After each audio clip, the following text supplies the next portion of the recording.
84 seat. अब देखो जो उपचुनाव हुए थे वहां उपचुनावों से भी आपसे एग्जामिनर सवाल पूछना चाहेगा, तो इस पार्टी से लिंक करके पूछ सकता है कि 84 सीट से कौन जीत करके आए थे?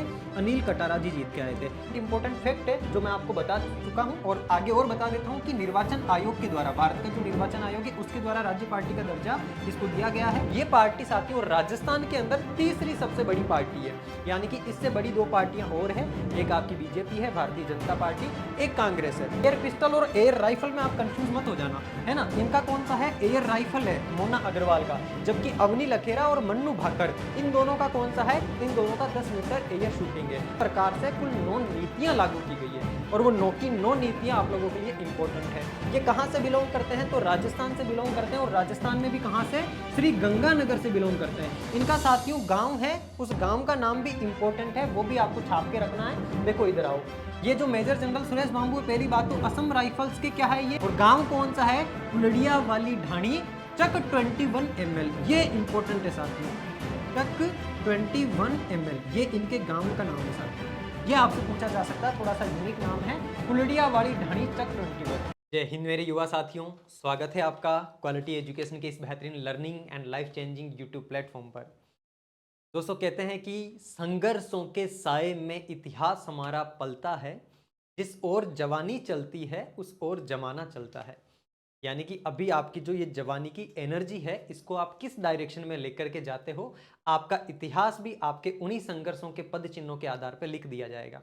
और आपकी इस ऊर्जा को एक सही डायरेक्शन देने के लिए, आपको सिलेक्शन दिलाने के लिए आपके एनआर सर आपके सामने उपस्थित है, राजस्थान करंट अफेयर्स की क्लास लेकर के। इस क्लास में हम लोग डिस्कस करेंगे जनवरी 2025 का राजस्थान का करंट अफेयर्स, और ये करंट अफेयर्स अपना रहेगा नए ट्रेंड पर आधारित। आपने देखा होगा अभी पीछे आपके जो अधीनस्थ बोर्ड ने कुछ एग्जाम्स करवाए हैं, और आरपीएससी ने जो आपके लाइब्रेरियन सेकंड ग्रेड और आरएस प्री का एग्जाम करवाया है, उसके आधार पर मैंने इस क्लास को लेटेस्ट पैटर्न के आधार पर ही, लेटेस्ट ट्रेंड के आधार पर ही डिजाइन करा है। तो ये क्लास किन लोगों के लिए इंपॉर्टेंट है? तो आपके जो 27 फरवरी को रीट का एग्जाम है उन विद्यार्थियों के लिए, 23 मार्च को यूआरओ का पेपर है उनके लिए, वीडियो और पटवार का पेपर है मई और जुलाई में। तो ये जो सामने आने वाले 6 महीनों के अंदर आपके पेपर होने वाले हैं, जिस भी पेपर में राजस्थान का परिदृश्य या राजस्थान करंट अफेयर्स लिखा हुआ है, उस हर एक एग्जाम में आपकी ये क्लास बहुत महत्वपूर्ण भूमिका निभाने वाली है, क्योंकि इस क्लास में सारे के सारे प्रश्न आपको लेटेस्ट ट्रेंड या लेटेस्ट पैटर्न के आधार पर देखने को मिलेंगे। और अपन क्या करने वाले हैं, एक प्रश्न के माध्यम से पूरा का पूरा कॉन्सेप्ट ही इस क्लास के अंदर क्लियर करने वाले हैं। तो अपन इस क्लास की शुरुआत करते हैं। उससे पहले एक जो है बेसिक इन्फॉर्मेशन आप सभी लोगों के लिए, मेरे जो साथी यूआरओ की तैयारी कर रहे हैं उन साथियों के लिए, अभी जो क्वालिटी एजुकेशन का बी पार्ट का कोर्स है उस पर 30% का ऑफ चल रहा है मेरे प्यारे साथी। NR21 कूपन कोड यूज कर लेना आप, मात्र 799 रुपए की प्राइस का ये कोर्स है बी पार्ट का। क्वालिटी एजुकेशन की मार्केट में बुक भी आ रखी है, पिछली बार इस बुक में से और क्वालिटी एजुकेशन की टेस्ट सीरीज में से 35 प्लस सवाल आए थे 40 में से एग्जाम में, है ना। आप जाकर के देख लेना पेपर मिलान करके। तो वो जो किताब मार्केट में क्वालिटी एजुकेशन की चल रही है, उसी किताब को बिल्कुल आसान भाषा में नरेंद्र सर ने इस कोर्स के अंदर पढ़ा रखा। आपको 799 का कोर्स है और इस प्राइस के ऊपर भी आपको 30% का ऑफ मिल जाएगा ये वाला कूपन कोड यूज करके। और जब आप ये बी पार्ट का कोर्स परचेस करोगे तो बी पार्ट के टेस्ट सीरीज जो है ऑनलाइन वाली, वो आपको फ्री ऑफ कॉस्ट मिलेगी, बिल्कुल फ्री ऑफ कॉस्ट। और ये जो आपके पटवार का ऑनलाइन वीडियो कोर्स है, इसकी प्राइस है 1999 रुपए। जो साथी पटवार का ऑनलाइन कोर्स लेंगे, पटवार की ऑनलाइन टेस्ट सीरीज भी फ्री मिलेगी, और सामने आपके जो वीडियो का एग्जाम है उस वीडियो के लिए भी एक वीडियो कोर्स लॉन्च करेंगे हम। जैसे ही आपके वीडियो का पर्टिकुलर सिलेबस आएगा उसके आधार पे वो वाला वीडियो कोर्स आपको इस पटवार के कोर्स के साथ में फ्री ऑफ कॉस्ट मिलेगा इसी प्राइस के अंदर। और ये प्राइस आपके 1999 रुपए है, इसके ऊपर भी आपको 21% का डिस्काउंट मिल जाएगा जब आप NR21 का कूपन कोड यूज करोगे। और बाकी मेरे जो साथी रीट की या टीचिंग वाले एग्जाम्स की तैयारी कर रहे हैं उनके लिए अपने एप्लीकेशन पर टेस्ट सीरीज अवेलेबल है, आप जाकर के कूपन कोड यूज कर लेना, आपको 21% की छूट मिल जाएगी। राजस्थान के हर एक एग्जाम की टेस्ट सीरीज अपने एप्लीकेशन पर अवेलेबल है, ठीक है मेरे प्यारे साथी। और ये अपना जो एप्लीकेशन है इस पर मैंने आपको जो करंट अफेयर्स पढ़ाई थी 2024 का संपूर्ण करंट अफेयर्स आपको पढ़ाया था जनवरी से लेकर दिसंबर का, उसका पूरा वार्षिक अंक, यूट्यूब के सारे प्रश्न, उसके अलावा कंटेंट यानी कि पूरी की पूरी थ्योरी करंट अफेयर की जो मैगजीन है आपको वो इसके अंदर मिल जाएगी। राजस्थान करंट अफेयर्स की पीडीएफ भी मिल जाएगी और करंट अफेयर की मैगजीन भी मिल जाएगी। ये जो फ्री स्टडी मटेरियल वाला सेक्शन है अपने एप्लीकेशन का, क्वालिटी एजुकेशन का, उसके ऊपर। और इसमें विजेंद्र सर ने रीट वाले बच्चों को जो ईवीएस की क्लास करवाई थी, वो लगभग 2.5-3 लाख लोगों ने देख ली है वो क्लास, तो उसकी पीडीएफ भी आपको एप्लीकेशन के अंदर यहाँ पे अवेलेबल हो जाएगी। और नीचे साइंस के, एनसीईआरटी के, पीवाईक्यू के, मेंस के बहुत सारा मटेरियल फ्री ऑफ कॉस्ट आपको इस एप्लीकेशन पे मिल जाएगा। तो फ्री स्टडी मटेरियल वाले सेक्शन में जाके आप इस मटेरियल को भी एक्सेस कर सकते हो। और मैं जो आपको यहाँ पर करवाने वाला हूँ, इस क्लास की पीडीएफ आपको कहाँ मिलेगी, तो वह आपको अपने टेलीग्राम चैनल पर, जो क्वालिटी एजुकेशन आरएस के नाम से अपना टेलीग्राम चैनल है, इस चैनल पर अवेलेबल होगी। और अभी आज ही के दिन, आज मैं आपकी जब ये क्लास रिकॉर्ड कर रहा हूँ, अपना जो एप्लीकेशन है क्वालिटी एजुकेशन का, उस एप्लीकेशन पर 4 लाख से भी अधिक विद्यार्थियों का एनरोलमेंट हो चुका है। तो आप सभी के इस प्यार और स्नेह के लिए तहे दिल से आपका धन्यवाद कि आप क्वालिटी एजुकेशन टीम पर इतना भरोसा करते हो।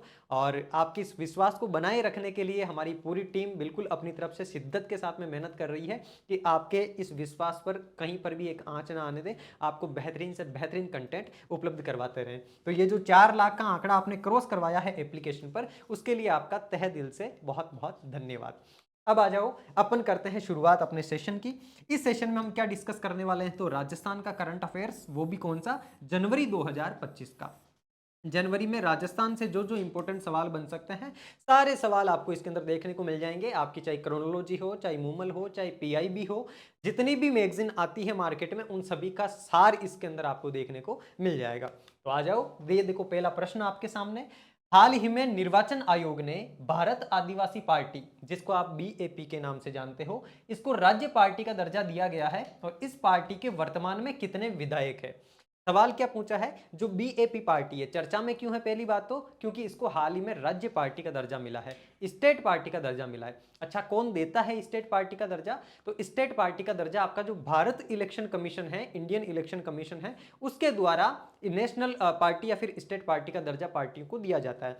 कुछ क्राइटेरिया होता है कि कोई पार्टी स्टेट पार्टी कब बन सकती है। जैसे अलग अलग क्राइटेरियाज होते हैं, जिनमें एक होता है कि आपके पास मिनिमम या तो 6% वोट शेयर, और उस वोट शेयर के साथ में 2 विधानसभा की सीटें होनी चाहिए, तो आपको स्टेट पार्टी मिल सकती है। या फिर अगर आपके पास कोई सीट नहीं आती है, केवल 8% मत आप गेन कर लेते हो, तो आपको जो है स्टेट पार्टी का दर्जा मिल सकता है। या फिर एक आपके पास सांसद, यानी कि संसद के अंदर, लोकसभा के अंदर 1 सीट, और उसके अलावा 4 विधायक अगर आपके पास है, तो भी आपको जो है स्टेट पार्टी का दर्जा मिल जाता है।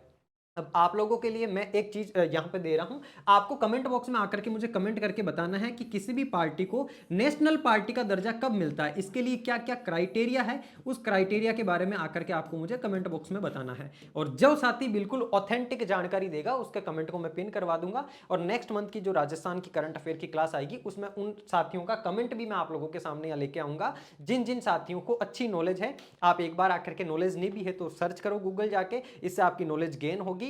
एफर्ट्स थोड़े लगाओगे तो कंफर्ट जोन से बाहर निकलोगे, और आपकी खुद के कॉन्सेप्ट जो है वो क्लियर होंगे। तो ये बताना मुझे, पॉलिटी का टॉपिक है, ये आपके स्टैटिक पोर्शन से सवाल पूछा जा सकता है। किसी भी पार्टी को नेशनल पार्टी बनाने के लिए या फिर स्टेट पार्टी बनाने के लिए क्या क्राइटेरिया होता है, इसका जवाब आप मुझे कमेंट बॉक्स में आके दोगे।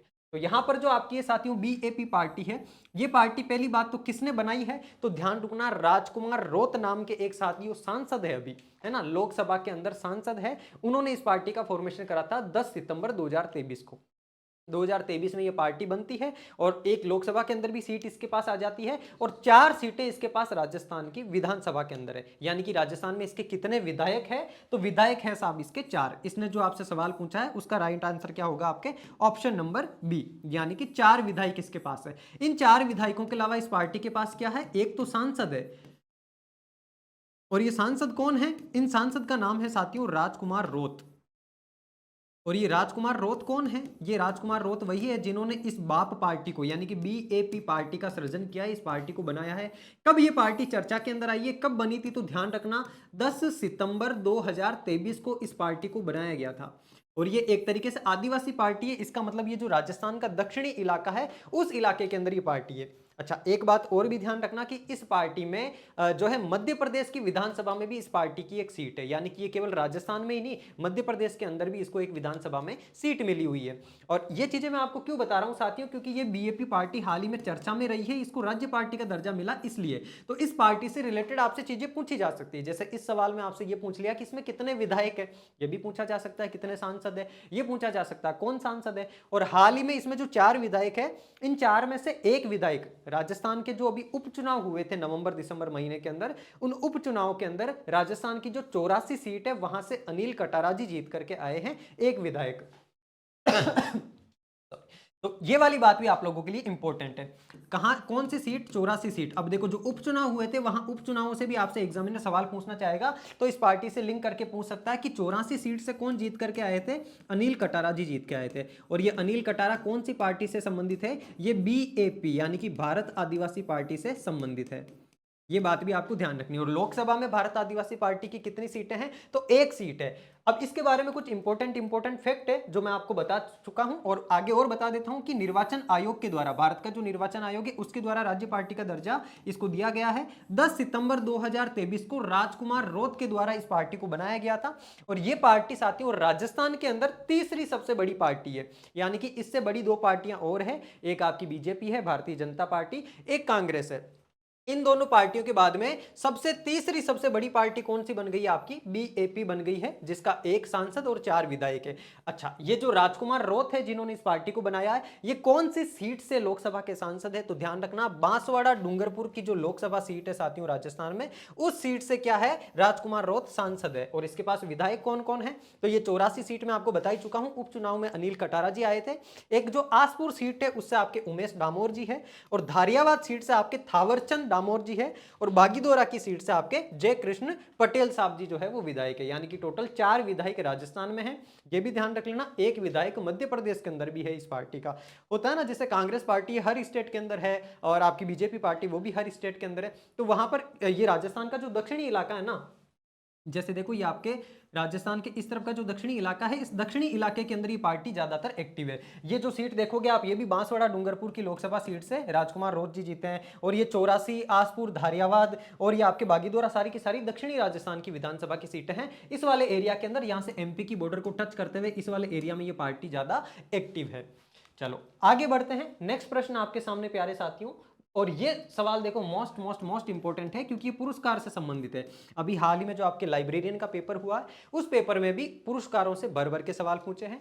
RS में भी स्पोर्ट्स और पुरस्कारों से भर भर के सवाल पूछे हैं। दैट मीन्स ये वाला सेक्टर आपके लिए मोस्ट इंपॉर्टेंट है। और अगर राजस्थान से कोई ऐसा खिलाड़ी है जिसको कोई पुरस्कार मिला है, या फिर उसने पेरिस ओलंपिक या पैरालंपिक में भाग लिया, तो वो आपके लिए मोस्ट इंपॉर्टेंट हो जाता है। देखो सवाल क्या है कि 2024 के लिए निम्नलिखित में से राजस्थान की किस खिलाड़ी को अर्जुन पुरस्कार से सम्मानित किया गया है?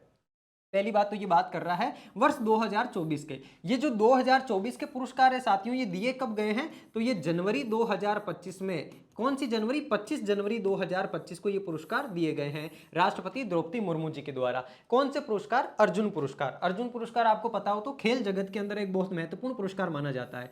अच्छा, मुझे कमेंट बॉक्स में ये कमेंट करके बताओ खेल जगत का सबसे बड़ा पुरस्कार कौन सा है और वो किन किन लोगों को मिला है। तो ये जो अर्जुन पुरस्कार है 2025 में दिए गए हैं, यानी कि 2024 के पूरे साल भर में जिन खिलाड़ियों ने अच्छा प्रदर्शन करा था, उन खिलाड़ियों को 2025 की जनवरी में अर्जुन पुरस्कार दिए गए। कितने पुरस्कार दिए गए गुरुदेव टोटल? तो टोटल ध्यान रखना आपको 34 अर्जुन पुरस्कार जो है वो दिए गए हैं 2025 के अंदर, 2024 के साल के। और इन 34 में से भी साथियों 32 जो पुरस्कार है वो तो प्रदर्शन के आधार पे है, और 2 पुरस्कार आपके लाइफ टाइम अचीवमेंट पुरस्कार है। अर्जुन पुरस्कार के अंदर भी एक और कैटेगरी होती है जिसको बोलते हैं लाइफ टाइम अचीवमेंट पुरस्कार, लाइफ टाइम अचीवमेंट श्रेणी या लाइफ टाइम अचीवमेंट पुरस्कार। अगर आपसे ये पूछे लाइफ टाइम अचीवमेंट अर्जुन पुरस्कार जो है कितने दिए गए हैं, तो वो 2 दिए गए हैं, और बाकी 32 टोटल जो परफॉर्मेंस के आधार पर अर्जुन पुरस्कार दिए जाते हैं वो दिए गए हैं। इस प्रकार से टोटल 34 अर्जुन पुरस्कार दिए गए हैं। इन 34 अर्जुन पुरस्कारों में से साथियों राजस्थान की जो मोना अग्रवाल है, कौन है? मोना अग्रवाल, इनको भी अर्जुन पुरस्कार दिया गया है। अब यहां से देखो एक इंपॉर्टेंट सवाल आप लोगों के लिए बन सकता है। पहली बात तो मोना अग्रवाल है कहां से, कौन से जिले से बिलोंग करती है राजस्थान में? तो ध्यान रखना राजस्थान के जयपुर से बिलोंग करती है आपकी मोना अग्रवाल। और किससे संबंधित है ये? तो ये शूटिंग से संबंधित है, पैरा एथलीट है, पैरा शूटर है ये। और शूटिंग के अंदर भी कौन सी category? SH1 category 10 metre air rifle. ये लिख देता हूं मैं आपके सामने यहां पर। मोना अग्रवाल जो है कौन सी कैटेगरी से संबंधित है? तो 10 मीटर एयर राइफल। और ये कैटेगरी का सवाल साथियों आपके आरएस प्री में भी आया था, और इसके अलावा लाइब्रेरियन सेकंड ग्रेड का भी जो एग्जाम हुआ था उसमें भी मोना अग्रवाल के बारे में निम्न में से कौन सा कथन असत्य है ऐसा देकर के पूछ लिया, जिसमें पहला ही दे दिया कि इनकी शूटिंग की category SH1 50 metre air rifle है, जबकि 50 मीटर नहीं है, कौन सी है, 10 मीटर एयर राइफल इनकी शूटिंग की कैटेगरी है, SH1 कैटेगरी। और इस कैटेगरी के अंदर साथियों इन्होंने जो आपके पेरिस पैरालंपिक हुए थे उन पेरिस खेलों के अंदर कांस्य पदक भी जीता है। कौन सा पदक जीता है, ब्रॉन्ज मेडल जीता है मोना अग्रवाल ने। और ये मोना अग्रवाल कहां से है, तो जयपुर से है। अच्छा, इन मोना अग्रवाल की तरह एक और है साथियों जिनका नाम है मोहना सिंह। मोहना सिंह कहां से बिलोंग करती है, झुंझुनू से। उनको याद रखना क्यों जरूरी है, क्योंकि मोहना सिंह हाल ही में तेजस को उड़ाने वाली पहली महिला फाइटर बनी है। ये भी मैं आपके सामने यहां लिख देता हूं। अच्छा फैक्ट याद आ गया। क्या नाम है साथियों, मोहना सिंह। इनके आपसे जिले पूछ सकता है कि इनका संबंध कहां से है। ये जो मोहना सिंह है, मोहना सिंह कहां की रहने वाली है, तो मोहना सिंह झुंझुनू की रहने वाली है। राजस्थान की शेरनी है मोहना सिंह, झुंझुनू की रहने वाली है। और ये क्यों चर्चा में आई थी, तो ये जो मोहना सिंह है ना साथियों, ये मोहना सिंह आपके जो तेजस फाइटर जेट है, कौन सा, तेजस जो फाइटर जेट है, उस तेजस को उड़ाने वाली पहली महिला फाइटर बनी है। तेजस को उड़ाने वाली प्रथम महिला पायलट। और ये फैक्ट इंपॉर्टेंट है, यहां से पूछा जा सकता है। राजस्थान के करंट अफेयर से अगर व्यक्तित्व से सवाल पूछेगा आपसे एग्जामिनर, तो यहां से ये सवाल जरूर जरूर पूछा जा सकता है। मोहना सिंह और मोना अग्रवाल में कंफ्यूज मत हो जाना, क्योंकि पहले मुझे कंफ्यूजन हो रहा था कि मोहना सिंह झुंझुनू की है तो मैं मोना अग्रवाल को झुंझुनू की मान रहा था। लेकिन फिर जब फैक्ट चेक करा, इनको कैटेगराइज करा, तब पता चला मोना जो अग्रवाल है ये आपकी जयपुर की रहने वाली है, पैरा शूटर है, ये पेरिस पैरालंपिक के अंदर ब्रॉन्ज मेडल जीतती है, 10 metre air rifle SH1 category से संबंधित है। जबकि आपकी जो मोहना सिंह है ये झुंझुनू की रहने वाली है, और ये तेजस को उड़ाने वाली प्रथम महिला पायलट बनी है भारत की। अच्छा, इसके अलावा देखो अर्जुन पुरस्कार कितने लोगों को मिले हैं, तो साहब 34 लोगों को मिले हैं। अब इन 34 लोगों के साथ में देखो यहां पर ये कुछ 3 ऑप्शन और दिख रहे होंगे आपको। ठीक है, राजस्थान की मोना अग्रवाल जो खिलाड़ी है इनको तो अर्जुन पुरस्कार मिल गया है।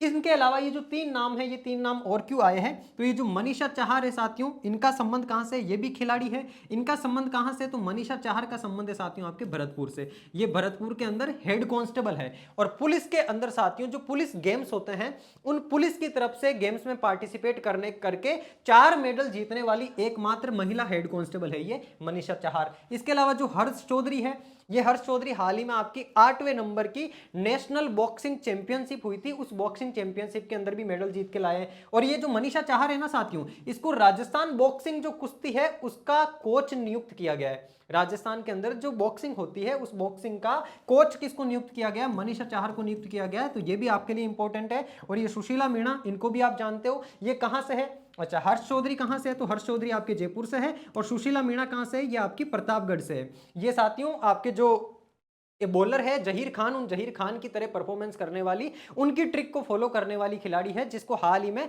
आपकी जो राजस्थान क्रिकेट अकादमी है RCA, उसने इनको गोद ले लिया है। और इस सुशीला मीणा का जो है आगे आने वाला सारा का सारा खर्चा आपकी RCA उठाने वाली है। अब ये वाली स्लाइड आप लोगों के लिए मोस्ट इंपॉर्टेंट है। सबसे पहली बात, मोना अग्रवाल, इनके बारे में ध्यान रखना। पेरिस पैरालंपिक में ब्रॉन्ज मेडल जीता है, कैटेगरी इनकी ये वाली है।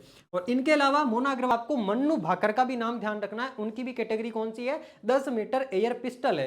एयर पिस्टल और एयर राइफल में आप कंफ्यूज मत हो जाना, है ना। इनका कौन सा है, एयर राइफल है मोना अग्रवाल भाकर। इन दोनों का कौन सा है, इन दोनों का 10 मीटर एयर शूटिंग है। एक और अनुया प्रसाद है साथियों, अनुया प्रसाद भी 10 मीटर पिस्टल से संबंधित है, उनका भी आपको ध्यान रखना है।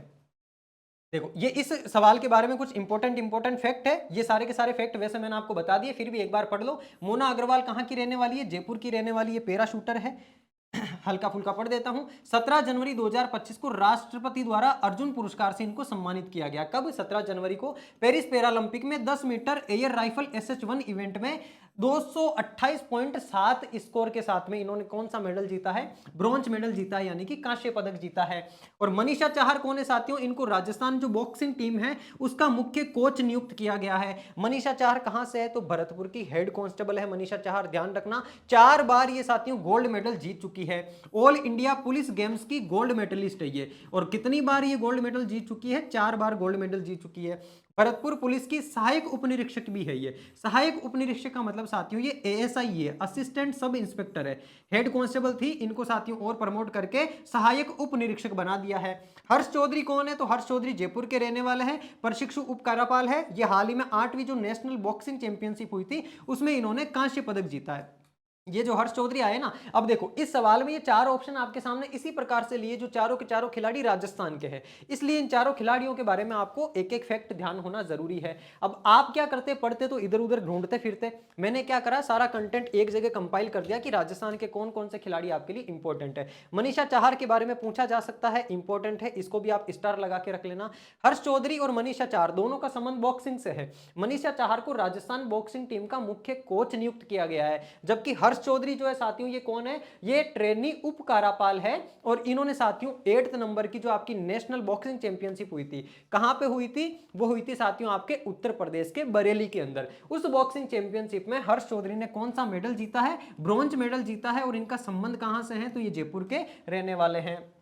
सुशीला मीणा प्रतापगढ़ निवासी है, युवा महिला क्रिकेटर है, छोटी सी बच्ची है 10-12 साल की। राजस्थान क्रिकेट संघ ने 6 जनवरी 2025 को इनको सम्मानित करके गोद ले लिया है, यानी कि जो आपकी राजस्थान क्रिकेट अकादमी है आरसीए, उस आरसी के द्वारा इनको गोद ले लिया गया है। और ये जहीर खान की तरह एक्शन दिखाने वाली खिलाड़ी है कौन? सुशीला मीणा। तो छोटी सी खिलाड़ी, इनका संबंध कहां से, ये ध्यान रखना कि संबंध इनका प्रतापगढ़ से है। नेक्स्ट प्रश्न देखो आपके सामने, अंतरराष्ट्रीय सहकारिता वर्ष 2025, इंटरनेशनल कोऑपरेटिव ईयर 2025, इसका जो राज्य स्तरीय कार्यक्रम होते हैं उनको प्रभावी रूप से क्रियान्वित करने के लिए गठित की गई आईवाईसी राज्य स्तरीय अपेक्स समिति, कौन सी समिति है मेरे प्यारे साथी? समिति का नाम लिखो यहाँ पे, आईवाईसी राज्य स्तरीय अपेक्स समिति। 2 समितियां हैं साथियों, ये किससे संबंधित? सहकारिता से संबंधित 2 समितियां हैं। कंफ्यूजन हो सकता है इसलिए सवाल आपके सामने बनाया है। आईवाईसी जो अपेक्स समिति है, इस अपेक्स समिति का जो है वो अध्यक्ष कौन होगा, ये आपसे पूछा है। आईवाईसी का मतलब है इंटरनेशनल ईयर ऑफ कोऑपरेटिव, यानी कि अंतरराष्ट्रीय सहकारिता वर्ष। यहां से भी एग्जामिनर आपसे सवाल पूछ सकता है, अंतरराष्ट्रीय सहकारिता वर्ष कब घोषित किया गया है? ये 2025 जो है इसको अंतरराष्ट्रीय सहकारिता वर्ष घोषित किया गया है। कोऑपरेटिव के अंदर साथियों जो है निवेश को बढ़ाने के लिए और यहाँ की जो नीतियां हैं कोऑपरेटिव की, सहकारिता की, उनको और भी प्रभावी ढंग से लागू करने के लिए 2025 को अंतरराष्ट्रीय सहकारिता वर्ष घोषित किया गया है। और इसी के आधार पर आईवाईसी की जो अपेक्स समिति है साथियों, अपेक्स कमेटी, इसका अध्यक्ष कौन होगा आपसे ये पूछा है। तो ध्यान रखना, इसका अध्यक्ष होता है राजस्थान का मुख्यमंत्री। राजस्थान के मुख्यमंत्री यानी कि सीएम। कौन है राजस्थान के सीएम? वर्तमान में राजस्थान के सीएम है आपके भजन लाल शर्मा जी। तो ये जो भजन लाल शर्मा जी है साथियों, ये कौन होंगे? ये अपेक्स समिति, कौन सी? आईवाईसी राज्य स्तरीय अपेक्स समिति, इंटरनेशनल ईयर ऑफ कोऑपरेटिव 2025 की स्टेट लेवल की जो अपेक्स कमेटी है उसका साथियों कौन होगा अध्यक्ष? राजस्थान के मुख्यमंत्री भजन लाल शर्मा। अगर मध्य प्रदेश के अंदर अंतरराष्ट्रीय समिति का अध्यक्ष पूछेगा तो मध्य प्रदेश का सीएम होगा, यानी कि जिस स्टेट के अंदर साथियों राज्य स्तरीय कार्यक्रम होगा उसकी राज्य स्तरीय जो अपेक्स समिति होगी, उस राज्य स्तरीय अपेक्स समिति का अध्यक्ष कौन होगा? उस राज्य का सीएम होगा। तो राजस्थान में सीएम आपके भजनलाल शर्मा जी है, ये बात आपको ध्यान रखनी है। इसके अलावा साथियों आपके जो मुख्य सचिव है, मुख्य सचिव कौन है? वर्तमान में सुधांशु पंत है। इन सुधांशु पंत के बारे में एक बात ध्यान रखना, नेक्स्ट प्रश्न आपका वही है कि राज्य सहकारी विकास समिति। अब देखो ये वाली तो कौन सी समिति है? सहकारिता से संबंधित है, अपेक्स समिति। अपेक्स कौन सी? अंतरराष्ट्रीय सहकारिता वर्ष की राज्य स्तरीय अपेक्स समिति। इस अपेक्स समिति का अध्यक्ष तो कौन होगा? सीएम भजनलाल शर्मा होंगे। जबकि राज्य स्तरीय जो साथियों आपके सहकारी विकास समिति है, इस विकास समिति का अध्यक्ष कौन होगा आपसे ये पूछा है इस सवाल में। तो इस विकास समिति को अधिक प्रभावी बनाने के उद्देश्य से पुनर्गठित राज्य सहकारी विकास समिति का अध्यक्ष किसको बनाया गया है? तो ध्यान रखना, इसका अध्यक्ष बनाया गया है राजस्थान के जो मुख्य सचिव है। कौन है मुख्य सचिव? सुधांशु पंत। वर्तमान में मुख्य सचिव कौन है? तो वर्तमान में मुख्य सचिव है आपके सुधांशु पंत। और इन सुधांशु पंत जी को जो आपकी विकास समिति है सहकारिता की, उसका अध्यक्ष बनाया गया। तो यहां पे आपको कंफ्यूज नहीं होना, ये कंफ्यूज करने वाला फैक्ट था, इसीलिए एक साथ इन दोनों प्रश्नों को मैंने इन्वॉल्व कर लिया। अच्छा, विधानसभा के अध्यक्ष कौन है वर्तमान में? तो सभी साथी जानते हैं 16वीं विधानसभा है जिसके अध्यक्ष आपके कौन है? वासुदेव देवनानी जी है। ये वाला फैक्ट भी लिख करके रख लो। इसके अलावा देखो आपके सामने एक मुख्यमंत्री भजनलाल शर्मा है, आपको पता ही है। और राज्यपाल कौन है? तो राज्यपाल है आपके हरिभाऊ किशनराव वागड़े। और इन हरिभाऊ किशनराव वागड़े के बारे में अभी लाइब्रेरियन के पेपर में आपसे सवाल पूछ लिया कि राजस्थान के राज्यपाल हरिभाऊ किशनराव वागड़े ने शपथ कब ली थी, तो इनकी डेट भी ध्यान रखना, हरिभाऊ किशनराव वागड़े। पहले तो इनका नाम छाप लो, हरिभाऊ किशनराव वागड़े। कहाँ के हैं ये? तो ध्यान रखना ये महाराष्ट्र से संबंधित है, हरिभाऊ किशनराव वागड़े। और ये जो वागड़े साहब है, इन्होंने शपथ कब ली है? तो इन्होंने शपथ ली थी साथियों 31 जुलाई 2024 को, 31 जुलाई 2024। ये सवाल आपसे पूछा है लाइब्रेरियन के एग्जाम में, शपथ कब ली, डेट बताओ। तो ये हरिभाऊ किशनराव वागड़े। अच्छा, एक बात और ध्यान रखना, अभी जो विधानसभा है राजस्थान के अंदर, कौन से नंबर की विधानसभा है? 16वीं विधानसभा है। ये वाला फैक्ट भी आपको ध्यान रखना, आपसे एग्जामिनर ऐसे भी पूछ सकता है 16वीं विधानसभा में मुख्य सचिव कौन है, या फिर 16वीं विधानसभा के अंदर जो है आपके विधानसभा अध्यक्ष कौन है, या फिर प्रोटेम स्पीकर कौन है, कोई सी भी बात आपसे पूछ सकता है। और ये जो 16वीं विधानसभा है ना प्यारे साथी, इस विधानसभा का यानी कि राजस्थान की जो 16वीं विधानसभा है उसका हाल ही में 1 वर्ष कंप्लीट हुआ है। कब कंप्लीट हुआ है? 1 ईयर। ये 1 ईयर कंप्लीट हुआ था आपका 15 दिसंबर को। 15 दिसंबर 2024 को 1 साल कंप्लीट होता है भजनलाल सरकार का। और ये 1 साल कंप्लीट होने के उपलक्ष्य में इनके द्वारा 9 नीतियां जारी की जाती है, जिसमें आपकी निर्यात संवर्धन नीति है, 1 डिस्ट्रिक्ट 1 प्रोडक्ट की नीति है, खनिज नीति है, एमएसएमई नीति है। इस प्रकार से कुल 9 नीतियां लागू की गई है, और वो 9 की 9 नीतियां आप लोगों के लिए इंपॉर्टेंट है। जो साथी यूआरओ का पेपर जानने वाले हैं, अच्छे से रट के चले जाना। अभी मैंने आपको जो करंट अफेयर्स का एनालिसिस करवाया था उसमें मैंने आपको बताया था, आरएस प्री में भी आपके खनिज नीति से सवाल पूछा था, और लाइब्रेरियन का जो पेपर हुआ उसमें भी आरपीएससी ने आपसे एमएसएमई नीति से जो है सवाल पूछ लिया, माइक्रो स्मॉल मीडियम एंटरप्राइजेस से। उसमें पूछता भी क्या है कि कितनी इसमें भागीदारी होगी, कितना सरकार इसके अंदर आपको अनुदान देगी, किस प्रकार से सरकार के द्वारा आपको किस चीज में कितनी सहायता मिलेगी। तो एक एक फैक्ट वैसे मैंने करंट अफेयर्स की क्लास में अच्छे तरीके से आपको करवा रखा है, एप्लीकेशन में जो करवा रखी। लेकिन उन क्लासेस का कंटेंट मैंने आपको फ्री ऑफ कॉस्ट भी दे रखा है, जो भी मैंने स्टार्टिंग में आपको बताया था। जो आपको मैगजीन अवेलेबल करवा रखी है मैंने 2024 की, उसमें दिसंबर मंथ के अंदर बहुत डिटेल में अच्छे से एक्सप्लेन करके बताया हुआ है कौन सी खनिज नीति जो है साथ, मतलब कौन सी नीति है, उससे क्या क्या सवाल आपसे पूछा जा सकता है। तो उस मैगजीन टेलीग्राम से जरूर डाउनलोड कर लेना। और ईओआरओ का पेपर देने से पहले सितंबर से लेकर के दिसंबर तक का 2024 का करंट अफेयर्स, और जनवरी और फरवरी का 15 फरवरी तक का करंट अफेयर्स आपको अच्छे से पढ़ करके जाना होगा ईओआरओ के एग्जाम में। सवाल आपसे इसी वाले जो 6 महीने का पोर्शन है इससे ज्यादा पूछे जाएंगे, क्योंकि आरपीएससी का भी ट्रेंड भी रहा है। अभी आपके जो लाइब्रेरियन का पेपर हुआ उसमें भी ज्यादातर सवाल आपसे सितंबर, अक्टूबर, नवंबर, दिसंबर महीने से ही पूछे गए थे। तो इस सवाल का सही जवाब क्या होगा? आपके विकास समिति के अध्यक्ष तो कौन है? आपके मुख्य सचिव सुधांशु पंत है। जबकि सहकारिता वर्ष की जो अपेक्स समिति है उसके अध्यक्ष कौन है? मुख्यमंत्री भजनलाल शर्मा है। चलो आ जाओ, बढ़ते हैं अपने नेक्स्ट प्रश्न की ओर। राज्य स्तरीय 76 नंबर का जो गणतंत्र दिवस समारोह था उसका आयोजन निम्नलिखित में से किस स्थान पर किया गया? आपसे यह पूछा है। गणतंत्र दिवस समारोह साथियों आपको पता ही है 25 और 26 जनवरी को 2 दिन जो है गणतंत्र दिवस समारोह का आयोजन किया गया था। राजस्थान में कहां पर किया गया? आपसे यह पूछा है। 4 ऑप्शन आपके सामने। हर कोई सोचेगा कि सर जो एसएमएस स्टेडियम है जयपुर का, क्योंकि राजस्थान की राजधानी जयपुर है तो हो सकता है जयपुर में किया गया हो, लेकिन आपका ये वाला तुक्का यहाँ पे गलत होने वाला है। ध्यान रखना, राज्य स्तरीय पूछ रहा है। राष्ट्रीय स्तरीय जो आपके 76वां गणतंत्र दिवस समारोह था उसका आयोजन तो आपका कहां होता है? नई दिल्ली के अंदर। और राज्य स्तरीय का आयोजन कहां होता है? तो उदयपुर का साथियों एक स्टेडियम है, महाराणा भूपाल सिंह स्टेडियम। कौन सा? महाराणा भूपाल स्टेडियम उदयपुर। इसके अंदर आयोजन होता है किसका? 76वें राज्य स्तरीय गणतंत्र दिवस का। और इस 76वें राज्य स्तर के गणतंत्र दिवस के उपलक्ष्य में साथियों पुरस्कार भी प्रदान किए जाते हैं। राष्ट्रपति राष्ट्रीय पुलिस पदक से भी सम्मानित किया जाता है और पुलिस पदक से भी सम्मानित किया जाता है। 2 लोगों को तो राष्ट्रीय पुलिस पदक दिया जाता है और 15 लोगों को पुलिस पदक से सम्मानित किया जाता है। वो भी डाटा आपको ध्यान रखना है। लेकिन यहां पे एक चीज और ध्यान रखना, यहां तो इसने राज्य स्तरीय 76वें गणतंत्र दिवस की बात करी है। अगर राष्ट्रीय स्तर के 76वें गणतंत्र दिवस की बात करें तो यहां से आपसे साथियों एक सवाल पूछ सकता है कि इस बार मुख्य अतिथि के तौर पर कौन से देश के प्रधानमंत्री या राष्ट्रपति आए थे? तो ये वाला फैक्ट यहां इंपॉर्टेंट है, इसको छाप के रख लो। इंडोनेशिया जो गणराज्य है साथियों, उसके प्रधानमंत्री, उसके राष्ट्रपति कहां के? इंडोनेशिया के। ये मेरे साथ साथ छाप लो आप, मोस्ट इंपॉर्टेंट है। इंडोनेशिया गणराज्य के राष्ट्रपति कौन है? इंडोनेशिया गणराज्य के राष्ट्रपति फटाफट कमेंट करके बताओ। इंडोनेशिया गणराज्य के राष्ट्रपति प्रेसिडेंट, उनका नाम है साथियों प्रोबोवो सुबियांतो। क्या नाम है? प्रोबोवो सुबियांतो, ये नाम भी छाप के रख लो, आपसे पूछा जा सकता है। प्रोबोवो सुबियांतो कब शपथ लेते हैं? अक्टूबर 2024 के अंदर ये शपथ लेते हैं, अक्टूबर 2024 में। और प्रधानमंत्री बनने के बाद में इनकी जो पहली विदेशी यात्रा है वो भारत के अंदर ही होती है। और भारत में भी कब? 76वें गणतंत्र दिवस के उपलक्ष्य में भारत आते हैं मुख्य अतिथि बनकर के, इंडोनेशिया गणराज्य के राष्ट्रपति। और जो राजस्थान के अंदर साथियों 76वां गणतंत्र दिवस समारोह कहां मनाया जाता है? महाराणा भूपाल स्टेडियम उदयपुर के अंदर।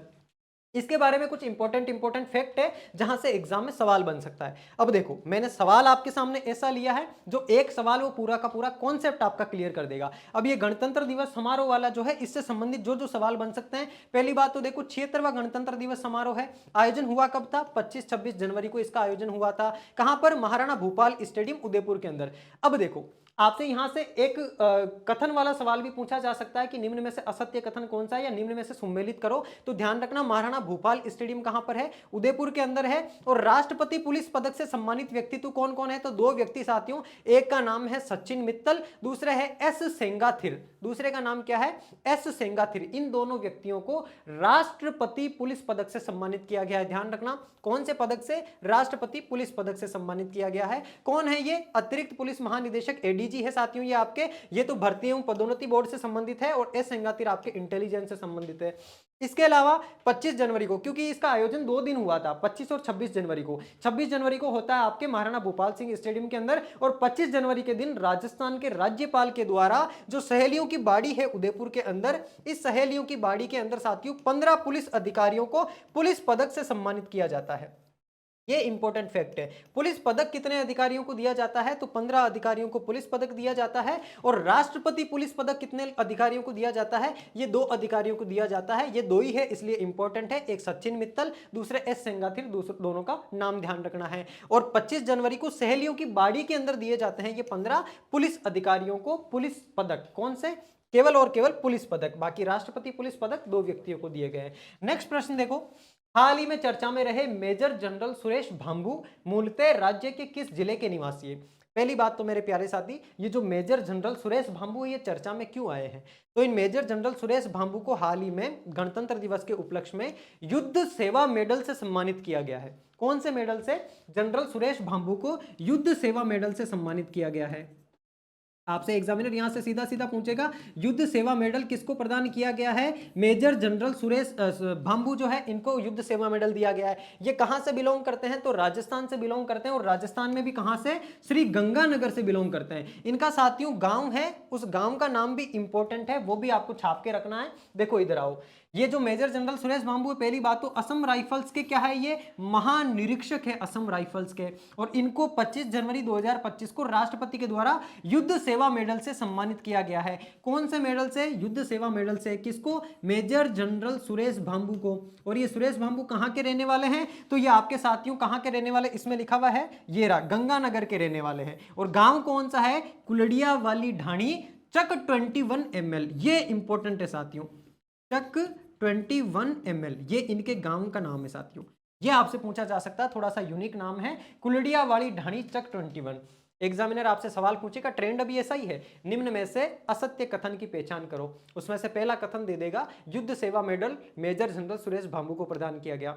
दूसरा स्टेटमेंट दे देगा, major general Suresh Bhambu Assam rifles के पुलिस महानिरीक्षक है, तो ये वाली बात भी सही हो जाएगी, ये महानिरीक्षक है। तीसरा स्टेटमेंट दे देगा, मेजर जनरल सुरेश भांबू जिस गांव से बिलोंग करते हैं उसका नाम कुलड़िया वाली ढाणी, चक 21 ml है। तो ये आपको ध्यान होना चाहिए, अगर पता नहीं रहेगा, पढ़ा हुआ नहीं रहेगा, तो इस सवाल को आप गलत कर दोगे। तो चक 21 ml कुलड़िया वाली ढाणी इनके गांव का नाम है। किनके? मेजर जनरल सुरेश भांबू का, जो कि श्री गंगानगर से बिलोंग करते हैं, जिनको युद्ध सेवा मेडल से राष्ट्रपति के द्वारा 25 जनवरी 2025 को सम्मानित किया गया है।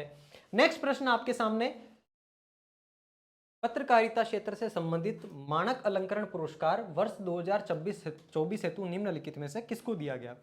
साथियों पहली बात तो आपको ये ध्यान रखना है, जो मानक अलंकरण पुरस्कार है ये किससे संबंधित है। एग्जामिनर एक तो सवाल आपसे यही पूछ सकता है, क्योंकि देखो अभी करंट अफेयर्स में भी सवाल आपसे स्टेटमेंट वाले पूछे जा रहे हैं कि निम्न में से कौन सा असत्य है या सम्मिलित करने वाले, या फिर ये भी दे सकता है कि निम्न कथनों पर विचार करो और इनमें से कौन कौन से सत्य है, कि एक और दो सत्य है, दो और तीन सत्य है, एक दो तीन सत्य है। तो आपको हर एक चीज ध्यान होनी चाहिए। मानक अलंकरण जो पुरस्कार है किससे संबंधित है, ये जर्नलिज्म से संबंधित है, पत्रकारिता से संबंधित है। तो पत्रकारिता से संबंधित जो मानक अलंकरण पुरस्कार है वर्ष 2024 के, तो 24 वाले की बात कर रहा है। हाल ही में साथियों 3 पुरस्कार दिए गए हैं, 2022, 2023 और 2024 के 3 पुरस्कार दिए गए हैं। इसमें से 24 वाला पुरस्कार मिला है आपके किसको, महावीर शर्मा को। अच्छा आप कहोगे गुरुजी फिर ऑप्शन में और भी लोग हैं, अमित बैजनाथ जो गर्ग है इनको मिला है 2023 वाला मानक अलंकरण पुरस्कार, और देव कुमार जो सिंगोदिया है इनको मिला है 2022 वाला मानक अलंकरण पुरस्कार, और महावीर शर्मा को मिला है 2024 वाला। तो ये 2024 वाला आपके लिए इंपॉर्टेंट है। अगर ये भी पूछ ले 2024 का जो मानक अलंकरण पुरस्कार है कौन से नंबर का है, तो ये भी ध्यान रखना, ये वाला जो पुरस्कार है ये 43वें नंबर का है, 43rd नंबर का है। तो फिर 23 वाला कौन से नंबर का हो जाएगा, 42 नंबर का, और ये वाला हो जाएगा 41 नंबर का। तो ये तीनों के तीनों बातें आपको ध्यान रखनी है। ये आपके सामने मानक अलंकरण पुरस्कार के बारे में है कि ये पत्रकारिता से संबंधित है। 28 जनवरी 2025 को कहां पर दिए गए हैं, most important, Rajasthan international centre RIC, जो साथियों पहली बात तो है कहां पर, राजस्थान इंटरनेशनल सेंटर RIC के नाम से जिसको आप जानते हो, ये जयपुर के अंदर है। और इस RIC सेंटर के अंदर ही, राजस्थान इंटरनेशनल सेंटर के अंदर ही जो कि जयपुर में स्थित है, यहां पर मानक अलंकरण पुरस्कारों का वितरण किया गया था। और दैनिक जलते दीप की ओर से ये पुरस्कार दिए गए हैं, 2022, 23 और 24 के तीनों के दिए गए हैं। कितने लोगों को, टोटल 18 प्रतिभाओं को ये जो है पुरस्कार दिए गए हैं। कितने लोगों को, 18 प्रतिभाओं को, जिसमें 2024 का जो है साथियों 43वें नंबर का था, जो महावीर शर्मा को मिलता है। महावीर शर्मा आपके दैनिक भास्कर जोधपुर के अंदर जो है पत्रकार है। 42वां जो है साथियों 2023 का अमित बैजनाथ गर्ग को मिलता है, जो कि स्वतंत्र पत्रकार है, जयपुर से संबंधित है। और 41 नंबर का जो है साथियों 2022 का पुरस्कार देव कुमार सिंगोदिया को मिला है, जो कि राजस्थान पत्रिका आपकी जयपुर से संबंधित है। तो ये तीनों इफेक्ट इंपॉर्टेंट है, सारी की सारी बातें आपको ध्यान रखनी है। ये रहा नेक्स्ट प्रश्न, वार्षिक शिक्षा स्थिति रिपोर्ट, यानी कि एजुकेशनल स्टेट जो साथियों रिपोर्ट है, एनुअल एजुकेशनल स्टेट रिपोर्ट, जिसको आप असर के नाम से जानते हो, ASER, इसकी फुल फॉर्म होती है एनुअल स्टेट एजुकेशनल रिपोर्ट, यानी कि वार्षिक शिक्षा स्थिति रिपोर्ट असर 2024। ग्रामीण के अनुसार निम्नलिखित में से कौन सा कथन सत्य है। अब ये सवाल मोस्ट इंपॉर्टेंट है। पहली बात तो ये इस रिपोर्ट से संबंधित है, सारे के सारे फैक्ट को, सारे के सारे डाटा को कवर करेगा इस रिपोर्ट के, और ये रिपोर्ट इंपॉर्टेंट भी है। पहली बात ध्यान रखना, ये शहरी रिपोर्ट नहीं है, ये ग्रामीण रिपोर्ट है, यानी कि गांव के बच्चों के ऊपर किए गए सर्वे के आधार पर रिपोर्ट प्रस्तुत की गई है। रिपोर्ट का नाम क्या है, असर। असर का मतलब होता है annual state educational report, Hindi में कह लो आप वार्षिक शिक्षा स्थिति रिपोर्ट, यानी कि 2024 के साल में एजुकेशन की क्या स्टेटस रहा है राजस्थान के अंदर, उसके भारत के अंदर, उसके ऊपर ये रिपोर्ट है। तो ये जो असर 2024 है, इसमें राजस्थान से कितने जिलों को शामिल किया गया है, 33 यानी कि 33 जिलों को शामिल किया गया है। इन 33 जिलों के 988 गांवों में से 39,625 बच्चों का के ऊपर ये सर्वे किया गया। तो ये वाली बात सही है क्या, ध्यान रखना। यहां पर एक एक फैक्ट आप लोगों के लिए इंपॉर्टेंट है, एक एक फैक्ट मोस्ट इंपॉर्टेंट है। कितने जिले राजस्थान के, राजस्थान के 33 जिले। अच्छा वैसे वर्तमान में 41 जिले हो गए राजस्थान में, लेकिन ये जो सर्वे किया गया है 33 डिस्ट्रिक्ट के ऊपर ही किया गया है।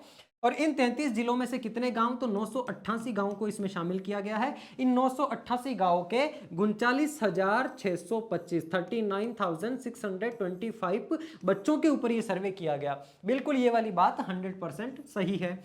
दूसरी बात इस रिपोर्ट के आधार पर कि राज्य स्तर पर सरकारी विद्यालयों के अंदर, यानी कि स्टेट लेवल पर सरकारी विद्यालयों के अंदर वर्ष 2024 में 68.5% नामांकन रह गया। ये बात सही है क्या, तो यहां पर इन्होंने थोड़ी गड़बड़ कर दी। पहली बात तो जो आपके कोरोना काल आया था, उस कोरोना काल के अंदर सरकारी विद्यालयों के अंदर नामांकन में वृद्धि हुई थी, लेकिन वो कोरोना काल आपका 2020 से 22 वाला था, यानी कि 2022 के अंदर तो साथियों सरकारी स्कूलों में नामांकन में वृद्धि हुई थी। लेकिन 2024 की अगर एनुअल रिपोर्ट देखें तो उसमें सरकारी स्कूलों में नामांकन में कमी आई है। इसका मतलब ये वाला जो डाटा है 68.5, ये साथियों 2022 का डाटा है, उस समय वृद्धि हुई थी। और 2024 की बात करें तो 2024 में 59.3% जो है साथियों ये नामांकन रह गया है, यानी कि 68 से लगभग सीधा 10 पॉइंट धड़ाम हो गया है, 9 साढ़े 9 पॉइंट धड़ाम हो गया है 68 से 59.3%। अच्छा, इसका रीजन क्या रहा है? तो कोरोना काल के अंदर लोगों के पास बच्चों को प्राइवेट स्कूल में पढ़ाने के लिए पैसे नहीं थे, क्योंकि उस टाइम में तो ये प्रयास था कि कैसे ना कैसे खुद का पेट भर ले। और जैसे ही कोरोना काल हटा, वापस से लोगों का काम धंधा शुरू हुआ, पैसे आना शुरू हुए, उन्होंने बच्चों को फिर से प्राइवेट स्कूल में पढ़ाना शुरू कर दिया। इसका मतलब सरकारी स्कूलों के अंदर, ये जो डाटा है ये सरकारी स्कूलों की बात कर रहा है, सरकारी स्कूलों में नामांकन के अंदर कमी आ गई है। और ये आपसे पूछ रहा है कौन सा कथन सत्य है, तो मुझे बताओ सत्य कथन कौन सा है? इसमें से केवल एक है, तो ऑप्शन नंबर ए जो है अपना राइट आंसर हो जाएगा। ऑप्शन नंबर एक राइट हो गया। अब इसी प्रकार के सवाल आपसे ईयूआरओ में पूछे जाना है, और पटवार वालों आप भी सावधान हो जाओ, आपसे भी सवाल इसी प्रकार के पूछे जाएंगे, कथन वाले ही। दो कथन दे दिए, बताओ। अब जनरली क्या करते, तुक्का मारने वाले विद्यार्थी जो पढ़ भी रहा है लेकिन ध्यान से नहीं पढ़ रहा है कि 2024 में कितना हुआ है 59.3% और 2022 में कितना था 68.5% नामांकन था सरकारी विद्यालयों के अंदर। रिपोर्ट कौन सी है? असर नाम है शॉर्ट में, एनुअल स्टेट एजुकेशनल रिपोर्ट है आपकी, जो कि ग्रामीण यानी कि ग्रामीण स्कूलों के अंदर ग्रामीण बच्चों के ऊपर ये किया गया सर्वे है। अब ये देखो कुछ इंपॉर्टेंट फैक्ट है इसके बारे में, और क्या क्या बातें ध्यान रखनी है। ये रिपोर्ट 28 जनवरी 2025 को किसके द्वारा, एक इंस्टीट्यूट है प्रथम नाम से, इस प्रथम के सह संस्थापक डॉक्टर माधव चाण और सुश्री फरीदा लांबे, इन दोनों के द्वारा साथियों ये जारी की गई थी। तो 14वें नंबर की 14th नंबर की ये एनुअल रिपोर्ट है। इसका मतलब इससे पहले 13 रिपोर्ट आ चुकी है, तभी तो मैंने आपको बताया ना 2022 वाली रिपोर्ट के अंदर 68.5% जो है नामांकन था। देश के कितने जिलों को? 605 जिलों को। उन 605 जिलों में से राजस्थान के कितने जिले हैं? तो राजस्थान के 33 जिले हैं। और इस देश के गांव कितने हैं? भारत के 17,997 गांवों को इन्वॉल्व किया। अब यहां से इंपॉर्टेंट डाटा क्या है? यहां से ये वाला डाटा इतना इंपॉर्टेंट नहीं है आपके लिए, ये डाटा मोस्ट इंपॉर्टेंट है कि 33 जिले राजस्थान के, 998 गांव, 998 है, 988 होगा ये, है ना, 988। तो 988 गांवों को इन्वॉल्व किया गया, और इन 988 गांवों के कितने बच्चे? 39,625 बच्चों के ऊपर ये सर्वे किया गया। क्या क्या इंपॉर्टेंट बात है? कोविड के दौरान नामांकन में क्या हुई थी? वृद्धि हुई थी, इसलिए 2022 में 68.5% था, जो 2024 में घट करके 59.3% हो गया।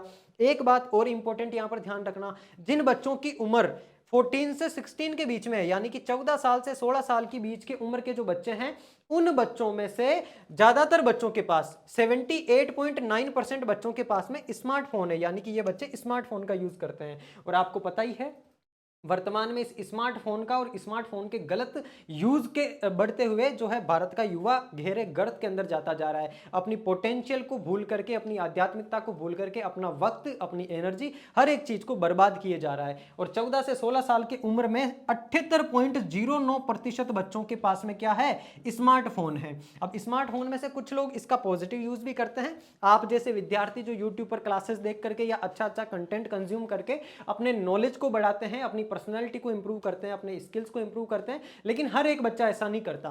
100 में से मान के चलो मात्र 2 से लेकर के 3% विद्यार्थी ही ऐसे होते हैं जो कि मोबाइल का अच्छा यूज करते हैं, बाकी ज्यादातर 98-97% स्टूडेंट उसका मिस यूज ही करते हैं, अपनी एनर्जी, अपने वक्त, हर एक चीज को बर्बाद ही करते हैं। तो ये गलत चीज भी है एक तरीके से।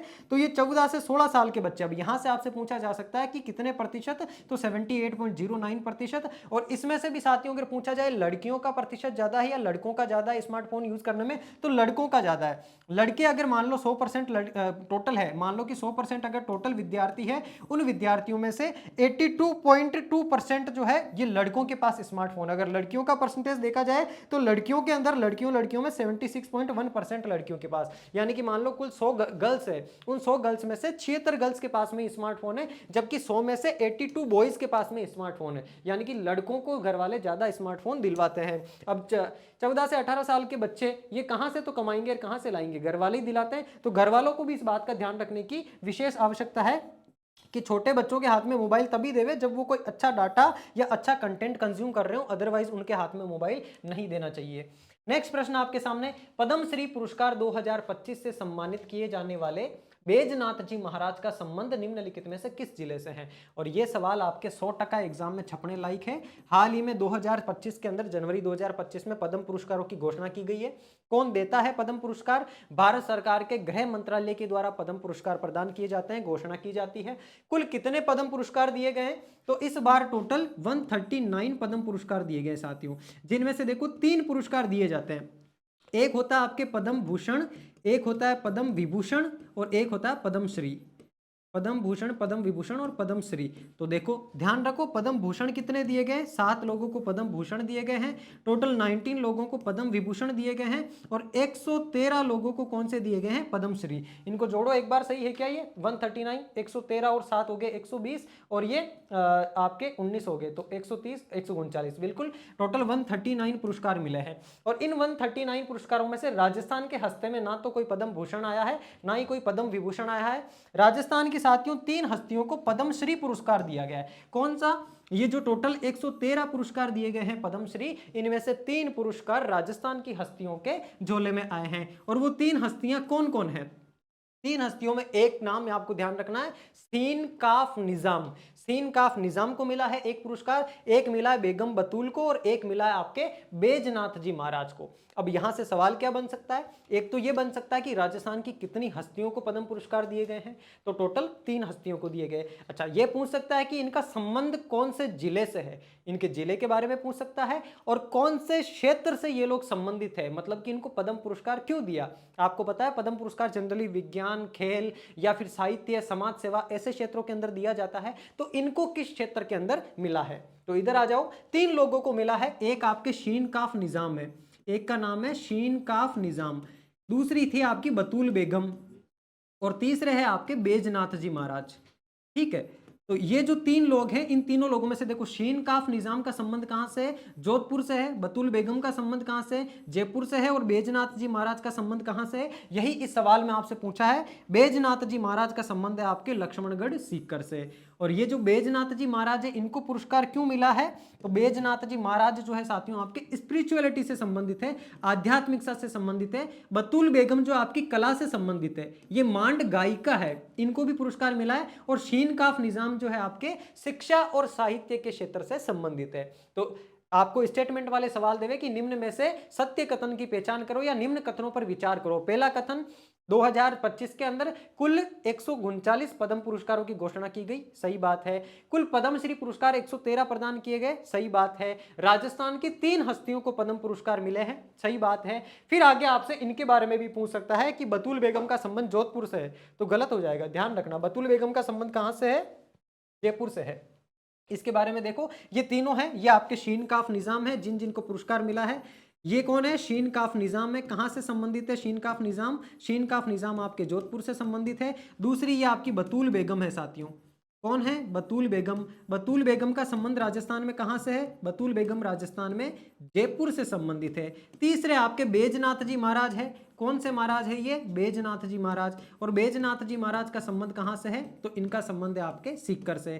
अब आपसे पूछा जाए कि ये जो शीन काफ निजाम है, इनको क्यों दिया है? तो शीन काफ निजाम आपके किससे संबंधित है? ये शिक्षा और साहित्य के क्षेत्र से संबंधित है। ये देखो, शीन काफ निजाम जोधपुर के रहने वाले हैं। शिव किशन बिस्सा भी इनका नाम है, ये भी इंपॉर्टेंट चीज है, इसको भी छाप के रख लो। शीन काफ निजाम को किस नाम से जाना जाता है? शिव किशन बिस्सा के नाम से भी जाना जाता है। और शिक्षा वे साहित्य के क्षेत्र से संबंधित है, तो इनके सामने लिख लो, शीन काफ निजाम आपकी शिक्षा व साहित्य के क्षेत्र से संबंधित है, इसलिए इनको पद्मश्री पुरस्कार मिला है। यह आपकी जो बतूल बेगम है जयपुर की रहने वाली, ये साथियों मांड गायिका है।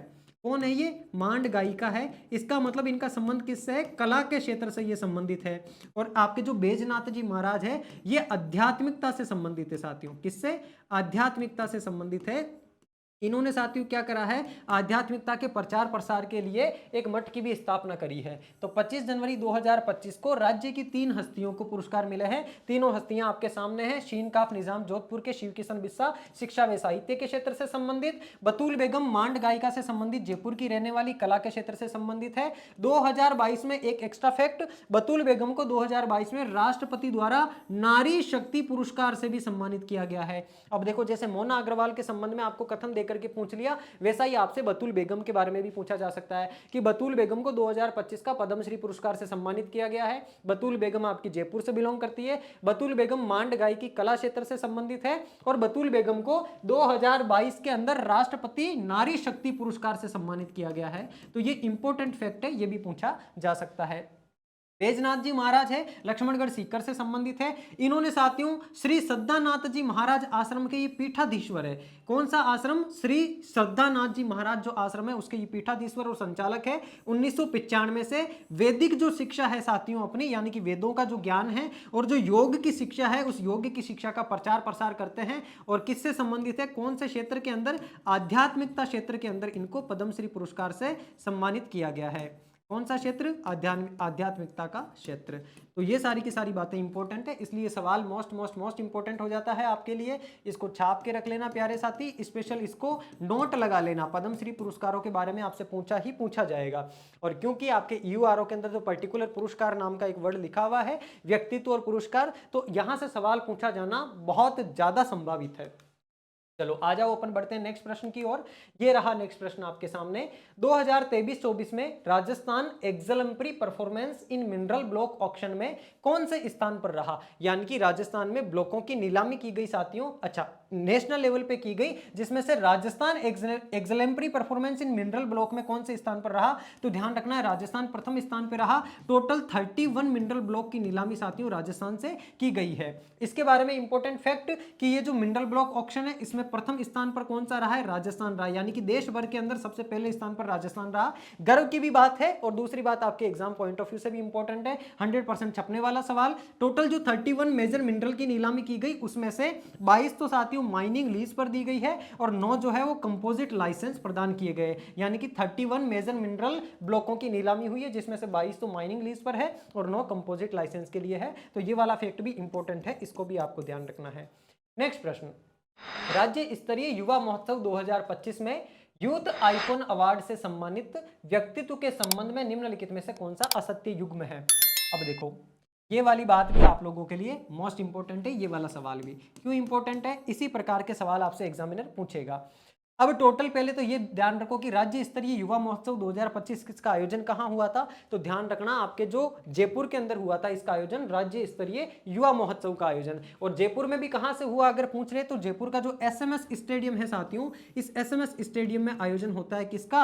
आपके राज्य स्तरीय युवा महोत्सव का। और इसके अंदर टोटल 11 युवाओं को यूथ आइकॉन घोषित किया जाता है। उन 11 युवाओं में से 4 के नाम आपके सामने हैं कि कौन सा युवा कौन से जिले से संबंधित है। तो ध्यान रखो, प्रिंस तिवारी आपके जयपुर से संबंधित है, सही बात है।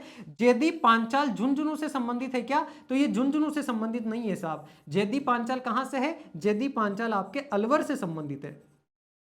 इनके जिले भी आपको ध्यान रखना है। नीतीश कुमार शर्मा नागौर से संबंधित है और गौरी माहेश्वरी अजमेर से संबंधित है। आप कहोगे गुरुजी कैसे? तो 3-4 बार जब इनको पढ़ोगे तब आपको जाकर के ये परमानेंट याद होंगे। कौन कौन से है? इधर आ जाओ। टोटल 11 युवाओं को यूथ आइकॉन पुरस्कार दिया गया है। 11 युवाओं में देखो, प्रिंस तिवारी, तन्नू प्रजापत, धर्मा जाट, प्रिया राठौड़ और यश गर्ग, ये 5 लोग तो कहां से हैं? जयपुर से है। इनके डिस्ट्रिक्ट का नाम आपको ध्यान रखना है। जयदीप पांचाल कहां से है? तो ये अलवर से, इन्हीं के बारे में सवाल पूछ लिया। जो एक एक है उनको तो याद कर ही लेना। नीतीश कुमार शर्मा नागौर से है, गौरी माहेश्वरी अजमेर से है और युधिष्ठिर मीणा ये आपके भीलवाड़ा से है। और पूजा शर्मा और वंशिका शर्मा कहां से है? ये दोनों शर्मा आपकी झुंझुनू से है। तो ये सारी बातें ध्यान रखनी है। राज्य स्तरीय युवा महोत्सव है, इसका आयोजन होता है जनवरी महीने में एसएमएस स्टेडियम जयपुर के अंदर। चलो बढ़ते हैं नेक्स्ट प्रश्न की ओर। जनवरी 2025 में आयोजित सीनियर राष्ट्रीय जूडो प्रतियोगिता में राजस्थान ने कितने पदक जीते हैं? तो मेरे प्यारे साथी, ये जो राष्ट्रीय लेवल की सीनियर राष्ट्रीय जूडो प्रतियोगिता आयोजन कहां पर हुआ था? आयोजन हुआ था इसका नई दिल्ली के अंदर, ये बात ध्यान रखना। और इस जूडो प्रतियोगिता के अंदर साथियों राजस्थान ने कितने पदक जीते हैं? तो राजस्थान ने इसके अंदर 2 तो जीते हैं स्वर्ण पदक और 1 जीता है रजत पदक। 2 स्वर्ण पदक में एक आपकी मोनिका चौधरी ने जीता है, दूसरा आकाश ने जीता है। अलग अलग कैटेगरी है। मोनिका की कैटेगरी 45 किलोग्राम की है, आकाश की कैटेगरी 81 के है, और जो रजत पदक है ये साथियों आपके हर्ष ने जीता है। तो ये सारे के सारे फैक्ट आपके सामने लिखे हुए हैं। पहली बात तो सीनियर राष्ट्रीय जूडो प्रतियोगिता का आयोजन कहां पर हुआ है? नई दिल्ली के अंदर हुआ है। नई दिल्ली में भी कहां पर? नई दिल्ली में एक स्टेडियम है जिसका नाम है इंदिरा गांधी स्टेडियम, यहां पर आयोजन होता है 4 से 6 जनवरी को। राजस्थान ने 2 तो जीते हैं गोल्ड मेडल, एक जीता है कौन सा? सिल्वर मेडल, और ये मेडल जीत करके पहली बार ओवरऑल ट्रॉफी राजस्थान ने अपने नाम कर ली है। स्वर्ण पदक विजेताओं में एक आपकी मोनिका चौधरी है जो कि 48 किलोग्राम कैटेगरी से है, दूसरे आपके आकाश है जो कि 81 किलोग्राम से हैं। और साथियों आपके रजत पदक किसने जीता है? तो ये हिमांशु चौधरी ने जीता है जो कि 60 किलोग्राम कैटेगरी से बिलोंग करते हैं। तीनों ही खिलाड़ियों का नाम ध्यान रखना है। जूडो प्रतियोगिता, जूडो का मतलब समझते हो ना, वो खुले खुले कपड़े पहन के इस प्रकार से जो जूडे खेले जाते हैं ना, वो वाला जूडो का ये खेल है। उस खेल के अंदर आपके दिल्ली के अंदर आयोजन होता है जिसमें राजस्थान टोटल 3 मेडल इसमें जीतता है। नेक्स्ट प्रश्न, कर्मभूमि से मातृभूमि अभियान निम्नलिखित में से किस उद्देश्य की पूर्ति हेतु संचालित किया गया है? कर्मभूमि से मातृभूमि, ये जो अभियान है मोस्ट इंपॉर्टेंट है। किससे संबंधित है ये कर्मभूमि से मातृभूमि? ये संबंधित है वर्षा जल को सहेजने से संबंधित। वर्षा का जो जल है उस जल को एकत्र करना है, उस जल को बर्बाद नहीं करना, उसको एकत्र करने के लिए नई नई तकनीकों को आजमाइश करने के लिए कर्मभूमि से मातृभूमि अभियान आपका चलाया गया है। ये जो अभियान है इसका उद्देश्य राज्य में वर्षा जल संचयन की परंपरा को पुनर्जीवित करना है। पुराने टाइम में आपको पता होगा वर्षा जल को एकत्रित करने के लिए जो है बहुत सारी चीजें, टांका वगैरह बना लिया जाता था, मकान बनाते थे, नीचे टैंक बनाते, छत का सारा पानी वर्षा के टाइम में जाकर के उस टैंक में इकट्ठा हो जाता। गाँवों के अंदर तो आज भी जो आपके पश्चिमी राजस्थान के इलाके हैं उस तरफ तो आज भी टांके का इस्तेमाल किया जाता है, क्योंकि वो लोग वर्षा के जल को एकत्र करके बाकी पूरे के पूरे साथियों 8 महीनों तक उसी जल से अपना जीवन यापन करते हैं। तो वर्षा जल संग्रहण जो परंपरा है अपनी पुरानी, उस वर्षा जल के संचयन को बढ़ाने के लिए कर्मभूमि से मातृभूमि अभियान चलाया गया है। और इसको साथियों हाल ही में 8 जिलों पर चलाया गया, टोटल 8 नहीं 6 जिले आई थिंक। एक आपका सिरोही, पाली, जोधपुर, भीलवाड़ा, झुंझुनू और जयपुर। इसके अंदर देखो 3 तो आपके जय है, जे में 3 ही जय है राजस्थान में, एक झुंझुनू है, एक जोधपुर है, एक जयपुर है। तो झुंझुनू, जोधपुर, जयपुर ये तीनों जिले आगे इसके अंदर, तीनों जिलों का नाम आपको ध्यान रखना है। और एक जो आप इसको इस प्रकार से याद रख सकते हो बीएसपी, यानी कि भीलवाड़ा, सिरोही और पाली। तो बीएसपी ट्रिपल जे, ये ट्रिक बना सकते हो आप, बीएसपी ट्रिपल जे में तीनों जे आ जाएंगे। इनके अलावा और जे है ही नहीं, झुंझुनू, जयपुर, जोधपुर तीनों जे हो गए। और इसके अलावा बीएसपी का मतलब हो गया आपके भीलवाड़ा, सिरोही और पाली। सिरोही पाली राजस्थान का ये वाला एरिया हो गया, इस तरफ का आपके सिरोही और पाली यहाँ पास में ही है। यहाँ पर आपका जो अजमेर के पास में भीलवाड़ा है, यहाँ आपका जयपुर है, ऊपर झुंझुनू है और यहाँ आपका जोधपुर है। इस प्रकार से टोटल 6 जिलों के अंदर कर्मभूमि से मातृभूमि अभियान चलाया गया है। हाल ही में राज्य में गठित महिला पुलिस बटालियन में से सीकर में कौन सी महिला पुलिस बटालियन होगी? अब सीकर में कौन सी महिला पुलिस बटालियन होगी आपसे ये पूछा है, तो ध्यान रखना राजस्थान के अंदर वर्तमान में 2025 से पहले केवल एक ही महिला पुलिस बटालियन थी, और वो भी कौन सी? हाड़ी रानी महिला पुलिस बटालियन। कहां पर थी? अजमेर के अंदर। कब हुई थी ये इसकी स्थापना? 2008 के अंदर। तो हाड़ी रानी महिला पुलिस बटालियन 2008 में स्थापित होती है अजमेर के अंदर, और 2025 में 3 नई महिला पुलिस बटालियन बना दी जाती है। ये कहां पर बनाई जाती है? 3 नई बनाई जाती है, जिसमें से एक आपकी बनाई गई थी साथियों सीकर के अंदर। तो सीकर में कौन सी बनाई गई? पद्मनी, कालीबाई, जानकीबाई या अमृता देवी? तो ध्यान रखना, एक तो पद्मनी बनाई गई है इस बार, पद्मनी को आप पी से डिनोट करो, एक कालीबाई बनाई गई है, इनको के से डिनोट करो, और एक अमृता देवी बनाई गई है, इसको ए से डिनोट करो। 3 महिला बटालियन बनाई गई है। अब कौन सी बटालियन कौन से जिले में होगी?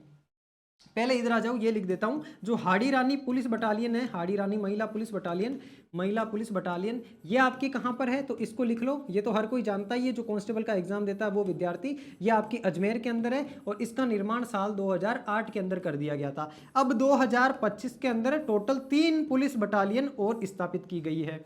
उनमें से एक तो कहां पर है साथियों? देखो, इसको आप इस प्रकार से ध्यान रख सकते हो, अब का पीसी, यानी कि पी का मतलब आप ध्यान रखोगे क्या? पद्मनी, और सी का मतलब ध्यान रखोगे सीकर, यानी कि पद्मनी तो कहां पर है? सीकर के अंदर है। दूसरी आपकी कालीबाई, के से आप ध्यान रखोगे कालीबाई, कालीबाई कहां पर है? तो कालीबाई के सामने क्या दिख रहा है? ए दिख रहा है, इसका मतलब ये कहां पर है? आपकी अलवर के अंदर है। और फिर दिख रहा है अब के अंदर कौन है, अमृता देवी। तो अमृता देवी को ध्यान रखोगे ए से, ये आपकी अमृता देवी महिला पुलिस बटालियन है। बी का मतलब क्या हो गया साथिया, ये कहां पर है आपकी अमृता देवी, तो अमृता देवी जो है आपकी ये है बाड़मेर के अंदर। अमृता देवी कहां पर है, बाड़मेर के अंदर। बी से आप ध्यान रखोगे बाड़मेर। तो अब का पीसी, ये एक ट्रिक आपको ध्यान रखनी है, अब का पीसी ये होगी आपके पद्मनी। कहां पर है पद्मनी, पीसी, सी का मतलब हो गया सीकर, तो पद्मनी होगी आपकी सीकर के अंदर। और कालीबाई का के साथ में ए आया, ए यानी कि कालीबाई होगी आपकी अलवर के अंदर। और अगली है अमृता देवी, अमृता देवी होगी आपकी कहां पर, ये होगी आपकी बाड़मेर के अंदर। तो ये 3 नई पुलिस बटालियन जो है राजस्थान सरकार ने निर्मित करी है। और इन तीनों महिला पुलिस बटालियन के अंदर कुल कितने लोगों की जो है नई भर्ती की जाएगी, कितने पद स्वीकृत हुए हैं, तो 2216 पद इसके अंदर स्वीकृत हुए। यानी कि लड़कियों के लिए बहुत ही गोल्डन अपॉर्चुनिटी है। आने वाले टाइम में जो कांस्टेबल की भर्ती निकलेगी उसके अंदर इन नई बटालियन के अंदर भी लड़कियों की भर्ती की जाएगी, जिसमें 2266 पद स्वीकृत हुए हैं। राज्य सरकार के द्वारा प्रदेश में 3 महिला पुलिस बटालियन गठित किए गए, जो प्रशासनिक व वित्तीय मंजूरी जनवरी 2025 में मिल गई है इनको।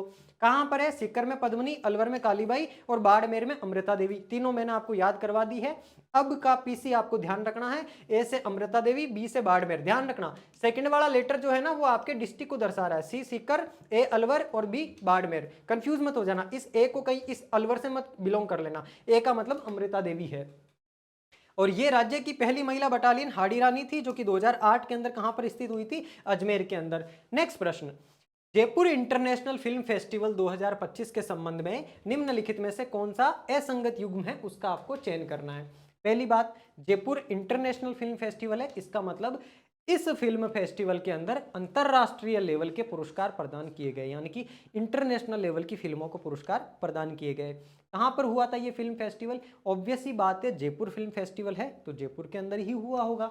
अच्छा, जयपुर के अंदर जो ये फिल्म फेस्टिवल हुआ है, इस फिल्म फेस्टिवल में साथियों राजस्थान की एक भी फिल्म को पुरस्कार नहीं मिला है, ये ध्यान रखना।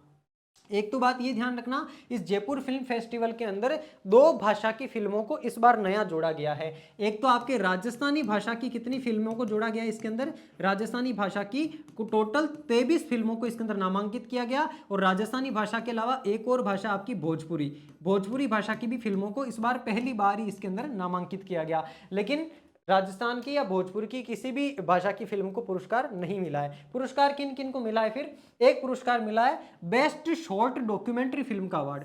कौन सा, शॉर्ट डॉक्यूमेंट्री फिल्म। और ये जो शॉर्ट डॉक्यूमेंट्री फिल्म है साथियों, इसको अवार्ड मिला है मेड इन पैराडाइज को। ये बात सही है क्या, तो बिल्कुल सही बात है, इसको आप डीपी से ध्यान रखो। डॉक्यूमेंट्री का पुरस्कार मिला है पैराडाइज को, यानी कि डॉक्यूमेंट्री फिल्म जो अवार्ड है शॉर्ट डॉक्यूमेंट्री, यानी कि शॉर्ट फिल्म बनाइए, बड़ी फिल्म भी नहीं, शॉर्ट डॉक्यूमेंट्री फिल्म का अवार्ड मेड इन पैराडाइज को मिला है। अगला कह रहा है बेस्ट शॉर्ट फिल्म का अवार्ड, ये अमृतसर जंक्शन को मिला है। मेरे प्यारे साथी, अमृतसर जो जंक्शन फिल्म है ना, इसको पुरस्कार मिला है बेस्ट स्क्रिप्ट फिल्म का अवार्ड। अमृतसर जंक्शन को कौन सा मिला है, बेस्ट स्क्रिप्ट फिल्म का अवार्ड मिला है। वो किसको, अमृतसर जंक्शन को। इसका मतलब ये वाला सेकंड वाला गलत हो गया, इसने असंगति पूछा है, तो अपना आंसर ये हो जाएगा। बेस्ट डायरेक्टर का अवार्ड आपके अनसुनी चिंखे को मिला है। अनसुनी चिंखे जो फिल्म है, इस फिल्म के डायरेक्टर को मिला है। फिल्म कौन सी है, आपसे ये पूछा है कि कौन सी फिल्म में विजेता है, तो जो बेस्ट डायरेक्टर है, बेस्ट डायरेक्टर का अवार्ड ये आपकी अनसुनी फिल्म है, इसको मिला है। और आपके सामने best actress in leading role award ये आपके सीमा विश्वास को मिला है। सीमा विश्वास ने अनसुनी चीखे जो मूवी है उसके अंदर साथियों लीड रोल प्ले करा था, तो ये सीमा विश्वास को best actress in leading role का अवार्ड मिला, यानी कि अपना राइट आंसर हो गया ये। आप कहोगे गुरुजी फिर बेस्ट शॉर्ट फिल्म का अवार्ड किसको मिला है, तो ये भी ध्यान रखो, बेस्ट शॉर्ट फिल्म का अवार्ड आपके वोदका फेंटा जो मूवी है साथियों, इसको दिया गया है। वोदका फेंटा को बेस्ट शॉर्ट फिल्म का अवार्ड मिला है, जबकि बेस्ट स्क्रिप्ट अवार्ड किसको मिला है, अमृतसर जंक्शन को मिला है। और अगर बेस्ट एक्ट्रेस का तो आपने देख लिया, सीमा विश्वास को मिला है, लेकिन बेस्ट एक्टर का अगर आपसे पूछ लेवे इन लीडिंग रोल, ये मिला है देवेश रंजन और प्रकाश झा को संयुक्त रूप से। और इसका भी आयोजन राजस्थान इंटरनेशनल सेंटर, कहां पर, RIC जयपुर के अंदर इसका आयोजन किया गया था। किसका, जयपुर इंटरनेशनल फिल्म फेस्टिवल का। अच्छा, अब मुझे कमेंट बॉक्स में आकर के बताओ, अभी पीछे मैं आपको पढ़ा के आया हूं, RIC जयपुर के अंदर आयोजन किया गया था। किसका आयोजन किया गया था, एक चीज पहले भी पढ़ा के आ चुका हूं, फटाफट आकर के कमेंट बॉक्स में बता दो मुझे। और राजस्थान जो इंटरनेशनल सेंटर है, जिसको RIC के नाम से जानते हो, यहां पर आपके जयपुर फिल्म फेस्टिवल का भी आयोजन किया गया था। नेक्स्ट सवाल 69 नंबर की जो सीनियर नेशनल वॉलीबॉल चैंपियनशिप है, इसके बारे में निम्न में से असत्य कथन कौन सा है? आप नोट करना, करंट अफेयर्स के इस प्रकार के सवाल जनरली आपको देखने को नहीं मिलते हैं। देखो फर्स्ट वाला स्टेटमेंट है कि आयोजन 7 से 13 जनवरी 2025 को एसएमएस स्टेडियम जयपुर के अंदर हुआ था। किसका? 69 नंबर की सीनियर नेशनल वॉलीबॉल चैंपियनशिप के बारे में बात कर रहा है साथियों। तो इस वॉलीबॉल चैंपियनशिप का आयोजन कहां पर होता है? आयोजन जयपुर के अंदर होता है। जयपुर में भी जो आपका एसएमएस स्टेडियम है, इस एसएमएस स्टेडियम के अंदर कब होता है आयोजन? 7 से 13 जनवरी को। तो ये वाली बात तो सही है। इसने पूछा असत्य कौन सा है, तो अपन को इसके लिए असत्य बताना है। अब असत्य चूज करने के लिए आपको क्या करना पड़ेगा? देखना पड़ेगा कि इसमें से गलत कौन सा है। दूसरा स्टेटमेंट देखो, इस प्रतियोगिता में देश भर की महिला और पुरुष वर्ग की 65 टीमों ने पार्टिसिपेट किया है। सही बात है क्या? बिल्कुल 100% सही बात है। टोटल 65 टीमों ने इसके अंदर पार्टिसिपेट किया है, तो दूसरा स्टेटमेंट भी सही है। तीसरा बोल रहा है कि पुरुष वर्ग में सर्विसेज टीम ने केरल टीम को हरा करके ये खिताब जीता है। यहां थोड़ी सी इन्होंने गड़बड़ कर दी है। यहां आपको बात ध्यान रखनी है कि सर्विसेज टीम ने केरल टीम को नहीं हराया है, बल्कि उल्टा है, केरल ने सर्विसेज को हराया। इसका मतलब ये वाला स्टेटमेंट गलत हो गया। गलत हो गया तो अपना आंसर यही हो जाएगा, क्योंकि पूछा इसने यही है कि असत्य कौन सा है। अगला कह रहा है कि महिला वर्ग में रेलवे ने केरल को हराकर खिताब जीता, तो बिल्कुल सही बात है। पुरुष वर्ग में तो क्या करा है? केरल ने सर्विसेज को हराया है, जबकि महिला के अंदर रेलवे ने केरल को हरा दिया। यानी पुरुषों में जो जीता है, महिलाओं में वही हार गया। यानी कि महिलाओं में केरल टीम को हरा दिया है रेलवे टीम ने, और सर्विसेज टीम को हरा दिया पुरुषों में केरल टीम ने। तो ऑप्शन नंबर सी इसका राइट हो जाएगा। 69 नंबर की ये सीनियर नेशनल वॉलीबॉल चैंपियनशिप है। एसएमएस इंडोर स्टेडियम जो है आपका जयपुर का, उसमें होता है। पुरुष वर्ग में केरल जीतता है सर्विसेज को हरा करके, महिलाओं में रेलवे जीतता है केरल को हरा करके। Work place culture consulting firm अवतार, मोस्ट मोस्ट मोस्ट इंपॉर्टेंट मेरे प्यारे साथी। कंसल्टिंग फर्म अवतार की बात कर रहा है कि अवतार के द्वारा भारत में महिलाओं के लिए शीर्ष शहर रिपोर्ट में जयपुर शहर की क्या रैंकिंग है। तो हाल ही में साथियों देश भर के टोटल 120 देशों की सूची जारी की गई है। किसके द्वारा? अवतार के द्वारा। अवतार क्या है? Work place culture consulting firm है एक साथियों, जो आपके वर्क कल्चर होता है। कौन सा? Work place culture. Work place culture, work place culture का मतलब है कि जहां पर आप काम करते हो वहां का कल्चर कैसा है, उसके आधार पर ये कंसल्टिंग फर्म है जिसका नाम है अवतार। ये अवतार फिल्म ने टोटल 120 शहरों की सूची जारी करी है। उन 120 शहरों की सूची में राजस्थान के ऊपर पर टॉप 100 के अंदर 5 शहर शामिल है साथियों। और उनमें से ये पूछ रहा है कि जयपुर शहर के लिए कौन सी रैंकिंग है। तो ध्यान रखना जयपुर को मिली है इसमें 16वीं रैंकिंग। अच्छा, इसके लिए आप क्या ध्यान रखोगे? राजस्थान के कौन से जिले हैं, तो इसको इस प्रकार से आप ध्यान रख सकते हो, जे जाकू। क्या ध्यान रखोगे? जे जाकू। जे जाकू, जे जाकू से क्या ध्यान रहेगा? जे से ध्यान रहेगा आपका जयपुर, दूसरे वाले जे से ध्यान रहेगा आपका जोधपुर। यानी कि जयपुर की रैंक कितनी आई है? जयपुर की रैंक आई है 16वीं, और जोधपुर की रैंक आई है कौन सी? 34वीं। फिर 39वीं रैंक, ए का मतलब हो गया आपके अजमेर। अजमेर की रैंक आई है कौन सी? 39th। और के से ध्यान रखोगे कोटा, कोटा की रैंक आई है आपकी 42। यू से ध्यान रखोगे उदयपुर, और उदयपुर की रैंक कौन सी आई है? तो 84 रैंक आई है आपके उदयपुर की। इस प्रकार से पांचों जिलों की रैंकिंग आपको ध्यान रखनी है। Work place culture consulting firm अवतार है, इसके द्वारा जो आपकी शीर्ष शहरों की सूची जारी की गई है महिलाओं के लिए, उस रिपोर्ट में 16वें नंबर पर आपका जयपुर शहर है। और कुल सम्मिलित शहर कितने? इसमें तो 120 शहर है। ये महिलाओं के लिए किस आधार पर जारी की जाती है? सोशल इंक्लूजन स्कोर और इंडस्ट्री इंक्लूजन स्कोर। इसका मतलब समाज के अंदर महिलाओं की कितनी भागीदारी है और औद्योगिक क्षेत्रों के अंदर महिलाओं की कितनी भागीदारी है, उसके आधार पर महिलाओं के लिए शीर्ष शहर कौन कौन से हैं उसकी सूची जारी की गई है वर्क कल्चर के आधार पर, जिसमें 16वें नंबर पर जयपुर है, 34वें नंबर पर जोधपुर है, 39 पे अजमेर है, कोटा 42 पे और उदयपुर 84 नंबर पे है। इनकी ट्रिक मैंने आपको बता दी, जे जाकू। जे जाकू से आप ध्यान रखोगे। क्रम भी पूछ सकता है कि इस रैंकिंग के आधार पर निम्न जिलों को अवरोही या फिर आरोही क्रम में जमाइए। नेक्स्ट प्रश्न प्यारे साथी, 34वें नंबर के पंडित झाबरमल शर्मा स्मृति व्याख्यान एवं सृजनात्मक साहित्य एवं पत्रकारिता पुरस्कार समारोह में किस कृति को कहानी में पहला पुरस्कार दिया गया है? सबसे पहली बात कर रहे हैं 34वें नंबर के पंडित झाबरमल शर्मा स्मृति पुरस्कारों के बारे में। इसका पूरा नाम है पंडित झाबरमल शर्मा स्मृति व्याख्यान एवं सृजनात्मक साहित्य एवं पत्रकारिता पुरस्कार। देखो 3 चीजें शामिल हो गई इसमें, स्मृति व्याख्यान, सृजनात्मक साहित्य और पत्रकारिता पुरस्कार। इसके संबंध में साथियों 4 पुरस्कार दिए जाते हैं टोटल, जिसमें से एक तो दिया जाता है आपके प्रथम पुरस्कार और एक दिया जाता है द्वितीय पुरस्कार। जो प्रथम पुरस्कार है साथियों ये भी 2 कैटेगरी के अंदर दिया जाता है, एक दिया जाता है कहानी में और एक दिया जाता है कविता में। दूसरा पुरस्कार भी एक दिया जाता है कहानी के लिए और दूसरा दिया जाता है आपके कविता के लिए। अब यहां से आपको क्या क्या ध्यान रखना है, सवाल में पूछा है कि प्रथम पुरस्कार कहानी के अंदर पहला पुरस्कार, इसका मतलब आपको बताना है इस कहानी के अंदर जो पहला पुरस्कार यानी पहले पुरस्कार में कहानी का पुरस्कार कौन सी कहानी को मिला है, तो ये मिला है आपके सपना को।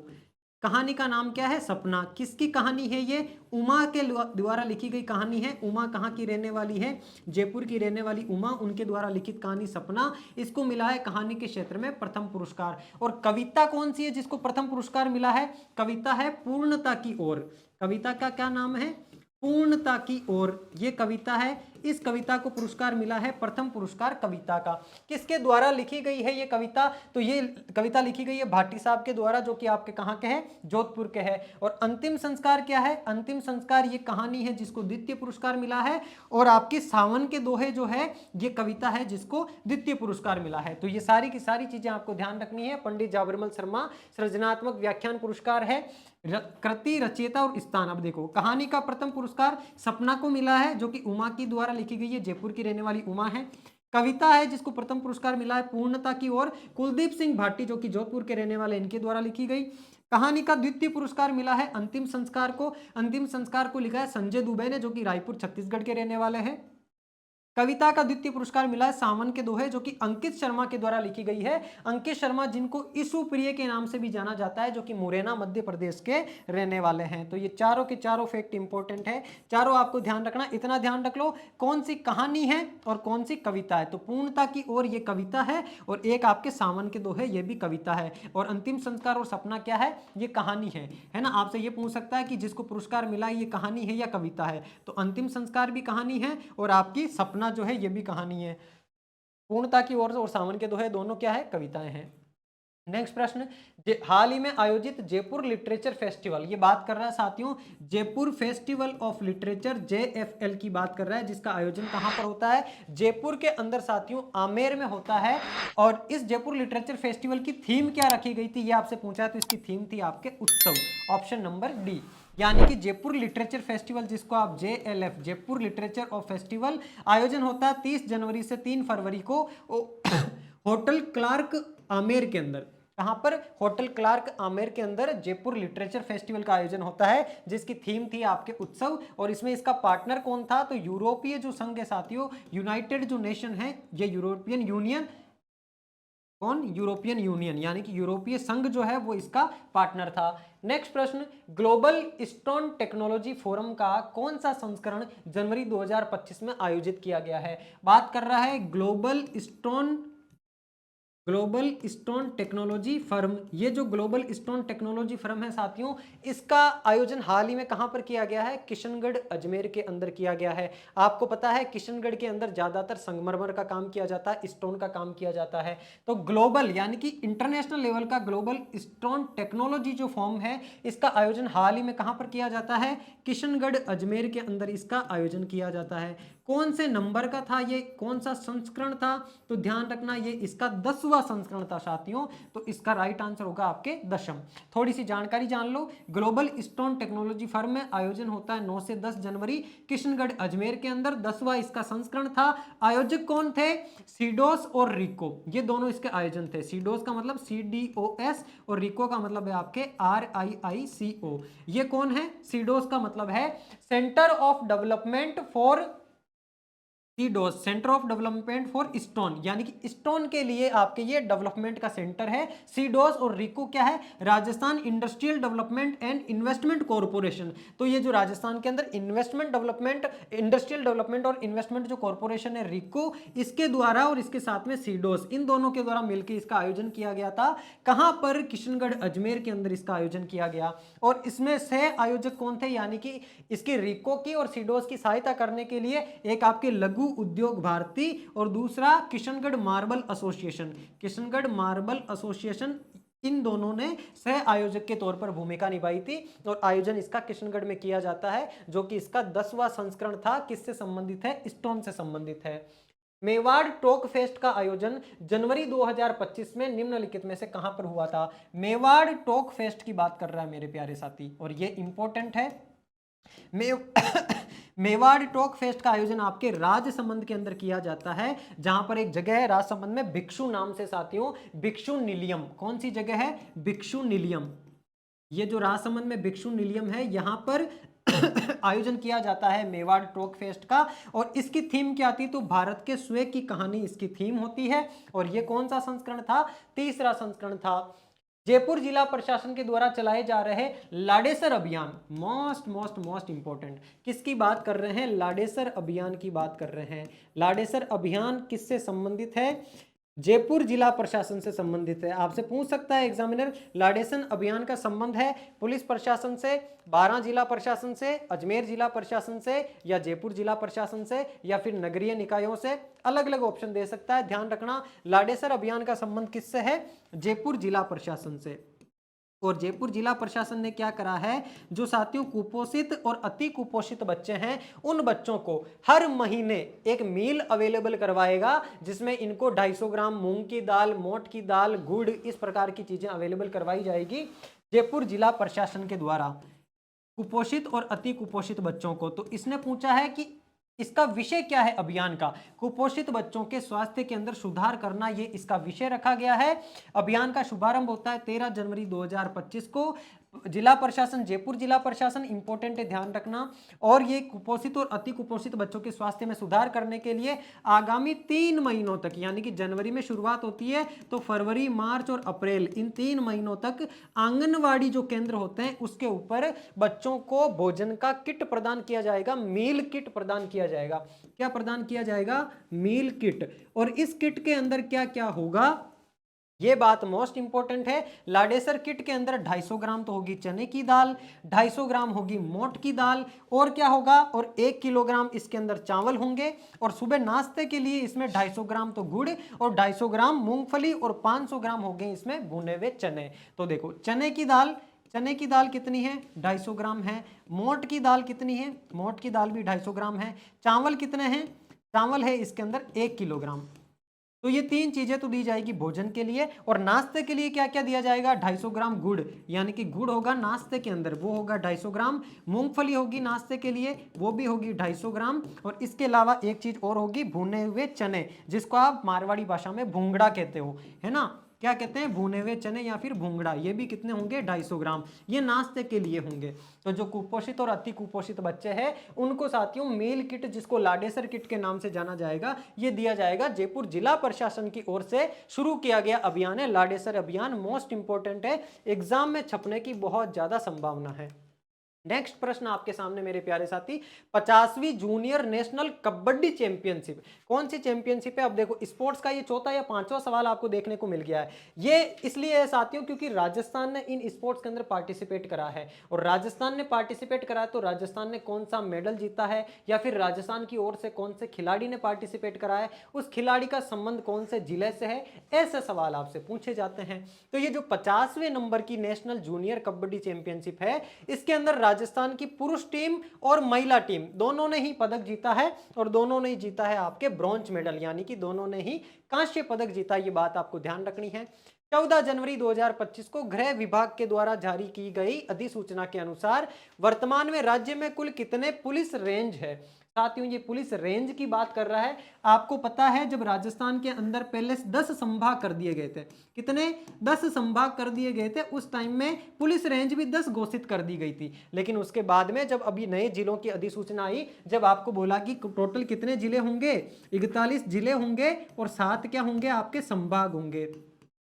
तो ये जो 7 संभाग है, इन संभागों में संभाग स्तर पर 7 ही पुलिस रेंज होंगी, यानी कि पहले बनाई गई 3 रेंज को वापस से कैंसिल कर दिया है और वर्तमान में राजस्थान में कितनी पुलिस रेंज है, तो 7 पुलिस रेंज है और सातों की सातों पुलिस रेंज संभाग मुख्यालय पर है। संभाग कौन कौन से आपके बात करें साथियों, ऊपर से चले तो सबसे ऊपर है आपका एक तो बीकानेर संभाग, बीकानेर से थोड़ा सा आप नीचे आओगे आपको मिलेगा जोधपुर संभाग, जोधपुर से थोड़ा सा आप साइड में जाओगे आपको मिलेगा अजमेर संभाग, अजमेर के ही पास में थोड़ा सा ऊपर है आपका जयपुर संभाग और जयपुर के ही पूर्व में आपको मिल जाएगा भरतपुर संभाग, भरतपुर के पास में है आपका कोटा जो कि हाड़ौती के क्षेत्र में है और इससे थोड़ा सा आप इस तरफ आओगे दक्षिणी साइड में तो आपको मिलेगा उदयपुर, यानी कि ये टोटल 7 संभाग है।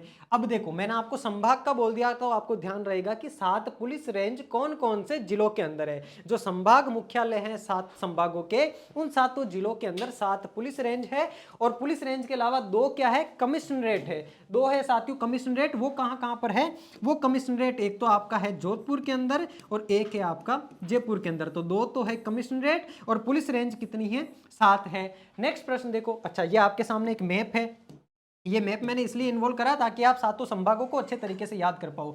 देखो ये जो ऊपर का पोर्शन है ना इन 4 जिलों का, ये है आपका बीकानेर संभाग, ठीक है। बीकानेर के बाद में इधर आओगे आप जोधपुर संभाग, जोधपुर संभाग में देखो ये रहा आपका जोधपुर संभाग, पाली जिला भी आपका जोधपुर में आएगा, सिरोही भी आपका जोधपुर के अंदर आएगा, ये जोधपुर संभाग है। सबसे ज्यादा जिले आपके जोधपुर संभाग में है। जोधपुर संभाग में 2 नए जिले बने हैं जिसमें एक का नाम फलोदी है, एक का नाम बालोतरा है, ये दूसरे नंबर पे जोधपुर संभाग। जोधपुर से इधर आओगे आपको मिलेगा अजमेर संभाग और अजमेर संभाग में कौन कौन से जिले हैं, ये तीसरे नंबर पे अजमेर संभाग। अजमेर में देखो डिडवाना अजमेर में है आपका, टोंक आपका अजमेर में है और भीलवाड़ा जो है ये भी आपका अजमेर में है और ब्यावर भी अजमेर में है और नागौर भी अजमेर में। ये अजमेर संभाग हो गया। अजमेर से ऊपर जाओगे आपको मिलेगा जयपुर संभाग, जयपुर में है आपका झुंझुनू, सीकर और नए जो जिले बने एक कोटपुतली बेरोड है, एक खेरतल तिजारा है, इसके अलावा अलवर जो है ये भी आपका जयपुर संभाग में है, दौसा भी जयपुर संभाग में है और जयपुर खुद भी आपका जयपुर संभाग में, ये जयपुर संभाग हो गया। इसके पास में आपका भरतपुर संभाग है,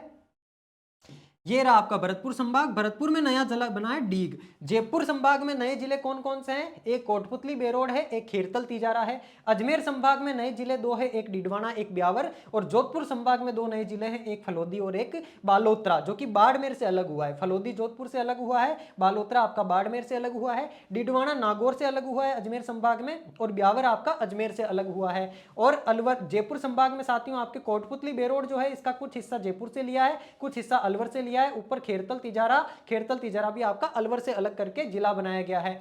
तो 2 जिले आपके जयपुर संभाग को मिले हैं, यानी कि चौथे नंबर पे जयपुर संभाग हो गया। फिर ये भरतपुर संभाग है जिसमें नया जिला आपके डीग बना है। भरतपुर संभाग में भरतपुर, धौलपुर, करौली, सवाई माधोपुर ये वाले जिले आते हैं और ये आपका भरतपुर संभाग, ये रहा भरतपुर। इसके बाद में ये रहा कोटा जिसमें कोटा, बूंदी, बारा, झालावाड़ है। फिर आपका उदयपुर जिसमें राजसमंद, उदयपुर, डूंगरपुर, बांसवाड़ा, प्रतापगढ़, चित्तौड़गढ़ और नया जिला जो सलूम्बर बना है ये आ जाता है। इस प्रकार से टोटल आपके 7 संभाग है। इन 7 संभागों में नए जिले कितने बने हैं, 8 बने हैं। बात करूं साथियों उदयपुर जिले के अंदर एक ही जिला बना है उदयपुर संभाग में जिसका नाम है सलूम्बर। अजमेर संभाग के अंदर 2 नए जिले बने जिसका एक का नाम तो है आपके डिडवाना, एक का नाम है ब्यावर। इसके अलावा भरतपुर संभाग में एक ही नया जिला बना है जिसका नाम है डीग और जयपुर संभाग के अंदर 2 जिले बने, एक है आपका खेरतल तिजारा, एक है आपका कोटपुतली बेरोड। और जोधपुर संभाग के अंदर 2 नए जिले, एक है आपका कौन सा, बालोतरा और दूसरा है आपका फलोदी। इस प्रकार से टोटल जो है साथियों आपके कितने नए 8 जिले बने हैं। संभाग वही पुराने 7 है, 7 संभागों के अंदर 7 पुलिस रेंज भी स्थित है। अब देखो नेक्स्ट प्रश्न आपके सामने, पुरी में आयोजित 43वीं national senior shooting ball championship में राजस्थान ने कौन सा पदक जीता है। इसमें भी आपके राजस्थान ने कौन सा पदक जीता है, ब्रॉन्ज मेडल यानी कि कांस्य पदक जीता है। अब इसमें आपको एक बात बताता हूं साथियों, जनवरी जो महीना है ना, इस जनवरी 2025 के महीने के अंदर ज्यादातर राजस्थान ने कौन से मेडल जीते हैं, कांस्य पदक ही जीते हैं। जहां पे राजस्थान की पूरी टीम की बात करेगा ज्यादातर ब्रॉन्ज मेडल ही जीते गए हैं। तो ये आपके कांस्य पदक जीता गया है राजस्थान के द्वारा। पूरी कहां पर है, आपके उड़ीसा के अंदर। यहां पर आयोजित 43वें नंबर की senior national shooting ball championship, इसके अंदर कौन सा पदक, कांस्य पदक। राज्य सरकार के द्वारा घोषित घुमंतु ब्रांड एम्बेसडर, कौन से ब्रांड एम्बेसडर, घुमंतु ब्रांड एम्बेसडर कौन है ये, विक्रमादित्य सिंह, विक्रम सिंह राठौड़ जो है, इनका संबंध निम्न में से कौन से जिले से है। पहली बात तो ध्यान रखो विक्रम सिंह राठौड़ है। इनको साथियों हाल ही में जो घुमंतु और अति घुमंतु जो जनजातियां है ना, ये क्या करते हैं, अलग अलग जगह पर घूम घूम करके खेती करते हैं। इन लोगों को आवास आवंटित करने के लिए एक अभियान का शुभारंभ किया गया और उसका साथियों ब्रांड एम्बेसडर बनाया गया आपके विक्रम सिंह राठौड़ को। घुमंतु ब्रांड एम्बेसडर विक्रम सिंह राठौड़ कहां से संबंधित है, ये राजस्थान के बाड़मेर जिले से आपके विक्रम सिंह राठौड़ संबंधित है। हाल ही में राज्य की किस संस्था को किस संस्था के वैज्ञानिकों ने आईओटी का मतलब होता है इंटरनेट ऑफ थिंग्स, आईओटी सक्षम पोर्टेबल एंडोस्कोप तकनीक विकसित की है। एंडोस्कोप तकनीक साथियों विकसित की है। ये पूछ रहा है कौन सी संस्था के वैज्ञानिकों ने ऐसा कारनामा कर दिखाया है। पहली बात तो आईओटी की बात, क्या आईओटी का मतलब क्या होता है, आईओटी का मतलब होता है internet of things. Internet of things, IoT की फुल फॉर्म क्या होती है, इंटरनेट ऑफ थिंग्स। आपसे ये भी पूछा जा सकता है टेक्निकल भाषा में, पटवार में आपके कंप्यूटर भी है तो कंप्यूटर में आपसे आईओटी की फुल फॉर्म पूछी जा सकती है। आईओटी सक्षम पोर्टेबल एंडोस्कोप तकनीक। अच्छा, अब ये एंडोस्कोप तकनीक क्या होती है, तो शरीर के जो अंदरूनी भाग होते हैं साथियों, उसके लिए शरीर में अंदर कैमरा और वायर डाल करके उसके द्वारा अंदरूनी भागों की जो जांच की जाती है उसको एंडोस्कोपी बोलते हैं। जैसे मुंह से या डाल के ग्रास नली की, आमाशय की, फेफड़ों की ये जो जांच की जाती है अंदर के अंगों की, उसमें कैमरा साथ जाता है, एक तार जाता है साथ, बिल्कुल पतला सा वायर, वो एंडोस्कोपी तकनीक होती है। तो इस तकनीक को विकसित किया है आईओटी सक्षम पोर्टेबल एंडोस्कोप तकनीक को। कौन सी संस्था के वैज्ञानिकों ने किया है, तो ध्यान रखना CSIR सीरी, CSIR सीरी पिलानी जो है साथियों, इस संस्था के वैज्ञानिकों ने क्या विकसित कर लिया है, आईओटी सक्षम पोर्टेबल एंडोस्कोप तकनीक को विकसित कर लिया है। नेक्स्ट प्रश्न, केंद्रीय महिला एवं बाल विकास मंत्रालय की महत्वाकांक्षी योजना बेटी बचाओ बेटी पढ़ाओ, इसकी 10वीं वर्षगांठ के ऊपर विज्ञान भवन जो कि कहां पर है, राष्ट्रपति भवन के अंदर है नई दिल्ली में, उसमें आयोजित कार्यक्रम में राजस्थान का प्रतिनिधित्व किसने किया, तो राजस्थान की साथियों जो आईएएस है टीना डाबी। अच्छा, मुझे अब कमेंट बॉक्स में कमेंट करके बताना कौन से जिले की जिला कलेक्टर है टीना डाबी। इतना बता दूं, पश्चिमी राजस्थान के अंदर कलेक्टर की पद पर है आपकी टीना डाबी। और इन टीना डाबी ने साथियों भारत सरकार के द्वारा संचालित कौन सा मंत्रालय, महिला एवं बाल विकास मंत्रालय, ये भी ध्यान रखना, केंद्रीय महिला एवं बाल विकास मंत्रालय नोडल विभाग है किसका, बेटी बचाओ बेटी पढ़ाओ इसका। और ये जो योजना बेटी बचाओ बेटी पढ़ाओ, इस योजना की 10वीं वर्षगांठ के ऊपर राजस्थान को प्रदर्शित किया था किसने, राजस्थान का प्रतिनिधित्व टीना डाबी ने किया था। कमेंट बॉक्स में बताओ कौन से जिले की जिला कलेक्टर है। जल संसाधन विभाग के अधिशासी अभियंता नाम है नीरज चौधरी। ये जो नीरज चौधरी है साथियों, ये अधिशासी अभियंता है, इनको निर्वाचन विभाग राजस्थान का स्टेट आइकॉन घोषित किया गया है। इन चौधरी को निर्वाचन जो विभाग है इसके द्वारा स्टेट आइकन, ध्यान रखना यूथ आइकॉन अलग है, टोटल 11 लोगों को यूथ आइकॉन घोषित किया गया था राजस्थान युवा महोत्सव के अंदर, जिसका आयोजन आपके जयपुर के अंदर हुआ था।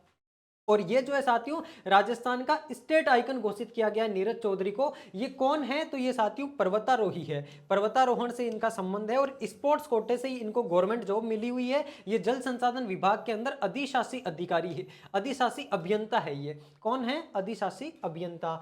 जनवरी 2025 में जोधपुर में आयोजित पश्चिमी राजस्थान उद्योग हस्तशिल्प उत्सव, कौन सा उत्सव है, पश्चिमी राजस्थान उद्योग हस्तशिल्प उत्सव, इस उत्सव का आयोजन किया गया। तो कौन सा इसका संस्करण था जिसका आयोजन हुआ था, कहां पर, जोधपुर में आयोजित हुआ था, 34वां संस्करण था, 34वें नंबर का।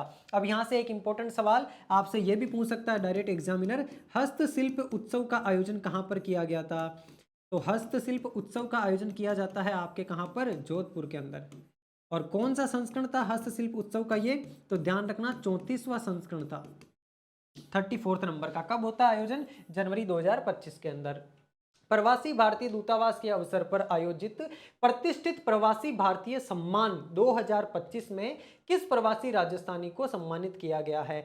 मोस्ट इंपोर्टेंट मेरे प्यारे साथी, एक तो ये बात ध्यान रखना, प्रवासी भारतीय दिवस मनाया कब जाता है, प्रवासी दिवस भारत के अंदर कब मनाया जाता है, डेट छाप के रख लो, 9 जनवरी को प्रवासी दिवस मनाया जाता है। कब मनाया जाता है, 9 जनवरी को। और हाल ही में साथियों एक कार्यक्रम का आयोजन होता है प्रतिष्ठित प्रवासी भारतीय सम्मान 2025। इसका आयोजन कहां पर होता है, तो ध्यान रखना आयोजन होता है इसका आपके कहां पर, उड़ीसा के अंदर, उड़ीसा में इसका आयोजन होता है। इसके अलावा इसमें साथियों क्या होता है, ये जो 8, 9 और 10 जनवरी इन 3 दिनों तक इस कार्यक्रम का आयोजन किया जाता है, जिसमें से 9 जनवरी को प्रवासी भारतीय दिवस होता है। और क्या होता है प्रवासी का मतलब जो माइग्रेशन करके भारत से दूसरे देशों के अंदर चले जाते हैं। तो आपके जो ये डॉक्टर रामनिवास है, ये डॉक्टर रामनिवास म्यांमार के अंदर भारतीय दूतावास में लोगों को हिंदी भाषा पढ़ाते हैं और भिक्षुओं को म्यांमार के अंदर ये संस्कृत भाषा पढ़ाते हैं। तो इन डॉक्टर रामनिवास को प्रतिष्ठित प्रवासी भारतीय सम्मान 2025 से सम्मानित किया गया है। और इसका आयोजन कहां पर हुआ था? आपके उड़ीसा के अंदर। जनवरी 2025 में लोकार्पित अठे सूजस प्रभुता उठे निम्नलिखित में से किसकी रचना है? रचना का नाम क्या है? अठे सूजस प्रभुता उठे। ये प्रोफेसर गोविंद शंकर शर्मा की कृति है साथियों। ये लोकार्पित हुई है 2025 में, अठे सूजस प्रभुता उठे। राजस्थान पर्यटन विभाग के द्वारा कल्चरल डायरीज, इस कल्चरल डायरीज का जो 4th एडिशन है इसका आयोजन कहां पर किया गया? तो ये कल्चरल डायरीज साथियों इसके 4th एडिशन का आयोजन होता है आपके अल्बर्ट हॉल जयपुर के अंदर। कहां पर होता है? अल्बर्ट हॉल जयपुर के अंदर कल्चरल डायरीज के 4th एडिशन का आयोजन। 2025 में सूफी संत ख्वाजा मोइनुद्दीन हसन चिश्ती का कौन सा उर्स बनाया गया? हाल ही में साथियों आपको पता है अजमेर के अंदर 813वें नंबर का उर्स मनाया गया ख्वाजा मोइनुद्दीन चिश्ती हसन का। नेक्स्ट प्रश्न, मुख्यमंत्री ने राजस्थान पेट्रोजोन की स्थापना हेतु किसको बोरावास में 97 हेक्टेयर व बागुड़ी में 26 हेक्टेयर भूमि का आवंटन किया? आपको पता है पचभद्रा बाड़मेर के अंदर साथियों पचभद्रा रिफाइनरी है आपके। कौन सी है? पचभद्रा रिफाइनरी। इस पचभद्रा रिफाइनरी के पास में साथियों बाड़मेर के अंदर राजस्थान का जो रिको है ना, कौन सा? रिको। इस रिको को जो आपके बोरावास क्षेत्र है इसमें तो 97 हेक्टेयर और बागुड़ी क्षेत्र ये कहां पर है? बाड़मेर के अंदर, उसको 26 हेक्टेयर भूमि का आवंटन करा है राजस्थान सरकार ने, मुख्यमंत्री भजनलाल सरकार ने। कौन से संस्थान को? रिको को। 22 से 23 जनवरी 2025 को किन संस्थाओं ने रोड सेफ्टी विषय के ऊपर कैपेसिटी बिल्डिंग प्रशिक्षण कार्यक्रम का आयोजन राजस्थान पुलिस अकादमी के अंदर किया है? कहां पर है राजस्थान पुलिस अकादमी? जयपुर के अंदर है, आरपीए। तो राजस्थान पुलिस और परिवहन व सड़क सुरक्षा विभाग इन दोनों ने मिलकर के साथियों इसका आयोजन करा है रोड सेफ्टी का।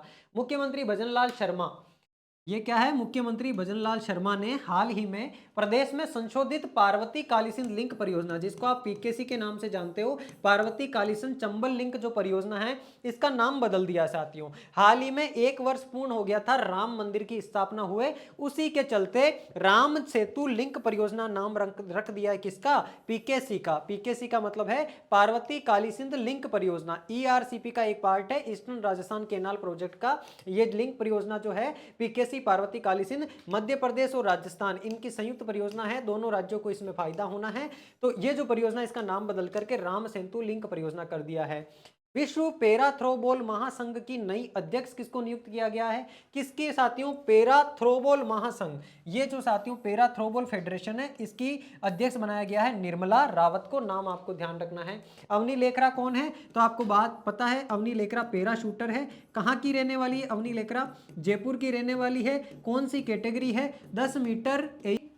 और इन्होंने कौन सा मेडल जीता है? तो पेरिस पैरालंपिक के अंदर गोल्ड मेडल जीता है था, और पेरिस पैरालंपिक के अंदर भी गोल्ड मेडल जीता है। दिया कुमारी जी राजस्थान की वित्त मंत्री कह लो या राजस्थान की उप मुख्यमंत्री है, राजस्थान से संबंधित है। 20 से 21 जनवरी 2025 को पटना बिहार में आयोजित 85वें नंबर की भारतीय पीठासीन अधिकारी सम्मेलन में राजस्थान का प्रतिनिधित्व किसने किया है? इसमें साथियों राजस्थान के जो वासुदेव देवनानी जी है, इन वासुदेव देवनानी जी ने क्या करा है? राजस्थान का प्रतिनिधित्व करा है 85वें नंबर की अखिल भारतीय पीठासीन अधिकारी सम्मेलन में। कहां पर हुआ था ये अखिल भारतीय पीठासीन अधिकारी सम्मेलन? तो ये हुआ था आपके पटना बिहार के अंदर। कहां पर? पटना बिहार के अंदर, जिसमें राजस्थान की तरफ से वासुदेव देवनानी ने पार्टिसिपेट करा है। मुख्यमंत्री भजनलाल शर्मा ने 14 जनवरी 2025 को कहां पर पतंग उत्सव काइट फेस्टिवल का शुभारंभ किया? आपको पता ही है जयपुर का फेमस है जल महल जो है जयपुर के अंदर, उस जल महल की पाल से शुभारंभ करा था काइट फेस्टिवल का। अजमेर में 13 फीट ऊंची स्वामी विवेकानंद की प्रतिमा का अनावरण जनवरी 2025 में किसने किया? तो विधानसभा अध्यक्ष वासुदेव देवनानी, जो कि उत्तरी अजमेर की जो विधानसभा सीट है वहां से आपके विधायक भी है। ये वासुदेव देवनानी जी के द्वारा क्या किया गया है? 13 फीट ऊंची स्वामी विवेकानंद की प्रतिमा, जो कि कहां पर है? कोटड़ा अजमेर के अंदर। कोटड़ा अजमेर में स्वामी विवेकानंद की 13 फीट ऊंची प्रतिमा है, उसका अनावरण करा है। वासुदेव देवनानी ने। प्रदेश में 14 जनवरी को मकर संक्रांति के अवसर पर पतंगों की डोर से घायल परिंदों को बचाने हेतु, यानी कि हम पतंग उड़ाते हैं तो उसका जो मांझा होता है उसकी वजह से परिंदों के, कई बार उड़ते हुए परिंदों के पंख कट जाते हैं, गर्दन कट जाती है, उन उड़ते हुए परिंदों को बचाने के लिए एक ऑपरेशन चलाया गया, ऑपरेशन फ्री स्काई। कौन सा? ऑपरेशन फ्री स्काई, यानी स्काई को फ्री रखना है, किसी भी प्रकार का मांझा आसमान में नहीं होना चाहिए ताकि पक्षियों का नुकसान ना हो। इसके लिए साथियों 3 विभागों ने मिलकर के इस ऑपरेशन को चलाया था। ये पूछ रहा है इनमें से कौन सी संस्था शामिल नहीं थी, तो पशुपालन इसमें शामिल था, animal welfare board of India शामिल था और राजस्थान जीव जंतु कल्याण बोर्ड शामिल था। इसका मतलब जीव दया सोसाइटी इसमें शामिल नहीं था और यही इसने पूछा है, तो ऑप्शन बी अपना आंसर होगा। चीन के शेंजान में आयोजित वर्ल्ड इंटरनेशनल मैथमेटिकल ओलंपियाड में ओलंपियाड को किसने जीता है, तो जो अरमान अग्रवाल है इन्होंने साथियों मैथमेटिकल ओलंपियाड जीता है। राजस्थान राज्य विधिक सेवा प्राधिकरण, जिसको रालसा के नाम से जानते हो, नेशनल लेवल पर इसी प्रकार से राष्ट्रीय विधिक सेवा प्राधिकरण होता है जिसको आप नालसा के नाम से जानते हो, उसी प्रकार से राजस्थान में रालसा होता है। इस रालसा ने क्या करा है साथियों, पूछ रहा है कौन से आयु वर्ग के बच्चों के विशेष योग्यजन बच्चों के लिए 2500 रुपए यानी कि 2500 रुपए प्रति माह की स्कॉलरशिप देने की शुरुआत करी है। तो 6 साल से लेकर के 18 साल के जो बच्चे हैं इन बच्चों को रालसा के द्वारा विशेष योग्यजन बच्चों को 2500 रुपए प्रति माह स्कॉलरशिप प्रदान की जाएगी। भारत सरकार के संस्कृति मंत्रालय और एक्टर्स थिएटर्स एट राजस्थान के संयुक्त तत्वाधान में राजरंगम, राजरंगम का मतलब है, राज का मतलब राजस्थान, रंग का मतलब रंग और एम का मतलब महोत्सव, तो राजस्थान रंग महोत्सव के 7वें संस्करण का आयोजन कब करा है? इसका आयोजन हुआ था साथियों 2 से लेकर के 6 जनवरी 2025 को। Option number C right answer होगा। नेक्स्ट प्रश्न, हाल ही में किसको राजस्थान राज्य कुश्ती संघ का नया अध्यक्ष बनाया गया है? तो आपके राजीव दत्ता को राज्य कुश्ती संघ का नया अध्यक्ष बनाया गया है। राज्य सरकार द्वारा पंचायत समिति और जिला परिषदों के पुनर्गठन के लिए जो कैबिनेट सब कमेटी बनाई गई है, आपको पता है हाल ही में 41 जिले और 7 संभाग वापस कर दिए हैं। इन 41 जिलों और 7 संभागों के अनुसार जो पुनर्गठन के लिए सब कमेटी बनाई गई है, कैबिनेट सब कमेटी, उसका संयोजक, अध्यक्ष की बात नहीं कर रहे हैं, संयोजक की बात कर रहे हैं, ये राजस्थान के शिक्षा मंत्री मदन दिलावर है, इनको बनाया गया है। राज्य सरकार ने राज्य में कितने नंदघर स्थापित करने के लिए वेदांता समूह के साथ में क्या करा है? एमओयू साइन करा है। पहली बात तो आपसे यह पूछा जा सकता है कि राजस्थान सरकार ने नंदघरों की स्थापना करने के लिए किसके साथ में एमओयू साइन करा है? वेदांता ग्रुप के साथ में, वेदांता समूह के साथ में इन्होंने एमओयू साइन करा है। और कितने नंदघर बनाने के लिए? 25,000 नंदघर बनाने के लिए एमओयू साइन हुआ है। Indian academy of biomedical sciences के द्वारा किसको चिकित्सा के क्षेत्र में उत्कृष्ट योगदान देने के लिए लाइफ टाइम अचीवमेंट पुरस्कार प्रदान किया गया है? डॉक्टर आलोक श्रीवास्तव, प्रोफेसर रमेश चंदा, नरेंद्र पारख या फिर पुखराज देपाल? तो जो प्रोफेसर रमेश चंदा है इनको साथियों लाइफ टाइम अचीवमेंट पुरस्कार दिया गया है Indian academy of biomedical sciences के द्वारा। किसके द्वारा? Indian academy of biomedical sciences के द्वारा। इसके द्वारा कौन सा पुरस्कार? लाइफ टाइम अचीवमेंट पुरस्कार। किसको? प्रोफेसर रमेश चंद्रा को। 18 से 19 जनवरी 2025 को कहां पर इसरो के द्वारा Vikram Sarabhai space exhibition, Vikram Sarabhai space जो VSSR है, Vikram Sarabhai space research centre, कहां पर है? तिरुवनंतपुरम केरल के अंदर। इसका जो एग्जीबिशन है साथियों, इसका आयोजन कहां पर होता है? तो रामगंज मंडी कोटा के अंदर इसका आयोजन होता है। नागौर में आयोजित राज्य सब जूनियर हॉकी प्रतियोगिता के बालक वर्ग में कौन सी टीम जिम्मेदार रही है? कौन सी टीम जीती है? बालक वर्ग का बी और बीकानेर का बी। बालक वर्ग की टीम किसने जीता है? पुरस्कार किसने जीता है? बीकानेर ने जीता है। नागौर में इसका आयोजन हुआ था। राज्य स्तरीय सब जूनियर हॉकी प्रतियोगिता कौन सी है? सब जूनियर हॉकी प्रतियोगिता है साथियों ये। इस हॉकी प्रतियोगिता को, नागौर में आयोजित प्रतियोगिता को बीकानेर ने जीता है बालक वर्ग के अंदर। भीमथड़ी नस्ल को भारत सरकार ने किस जानवर की 8वीं नस्ल के रूप में गजट नोटिफाइड किया है?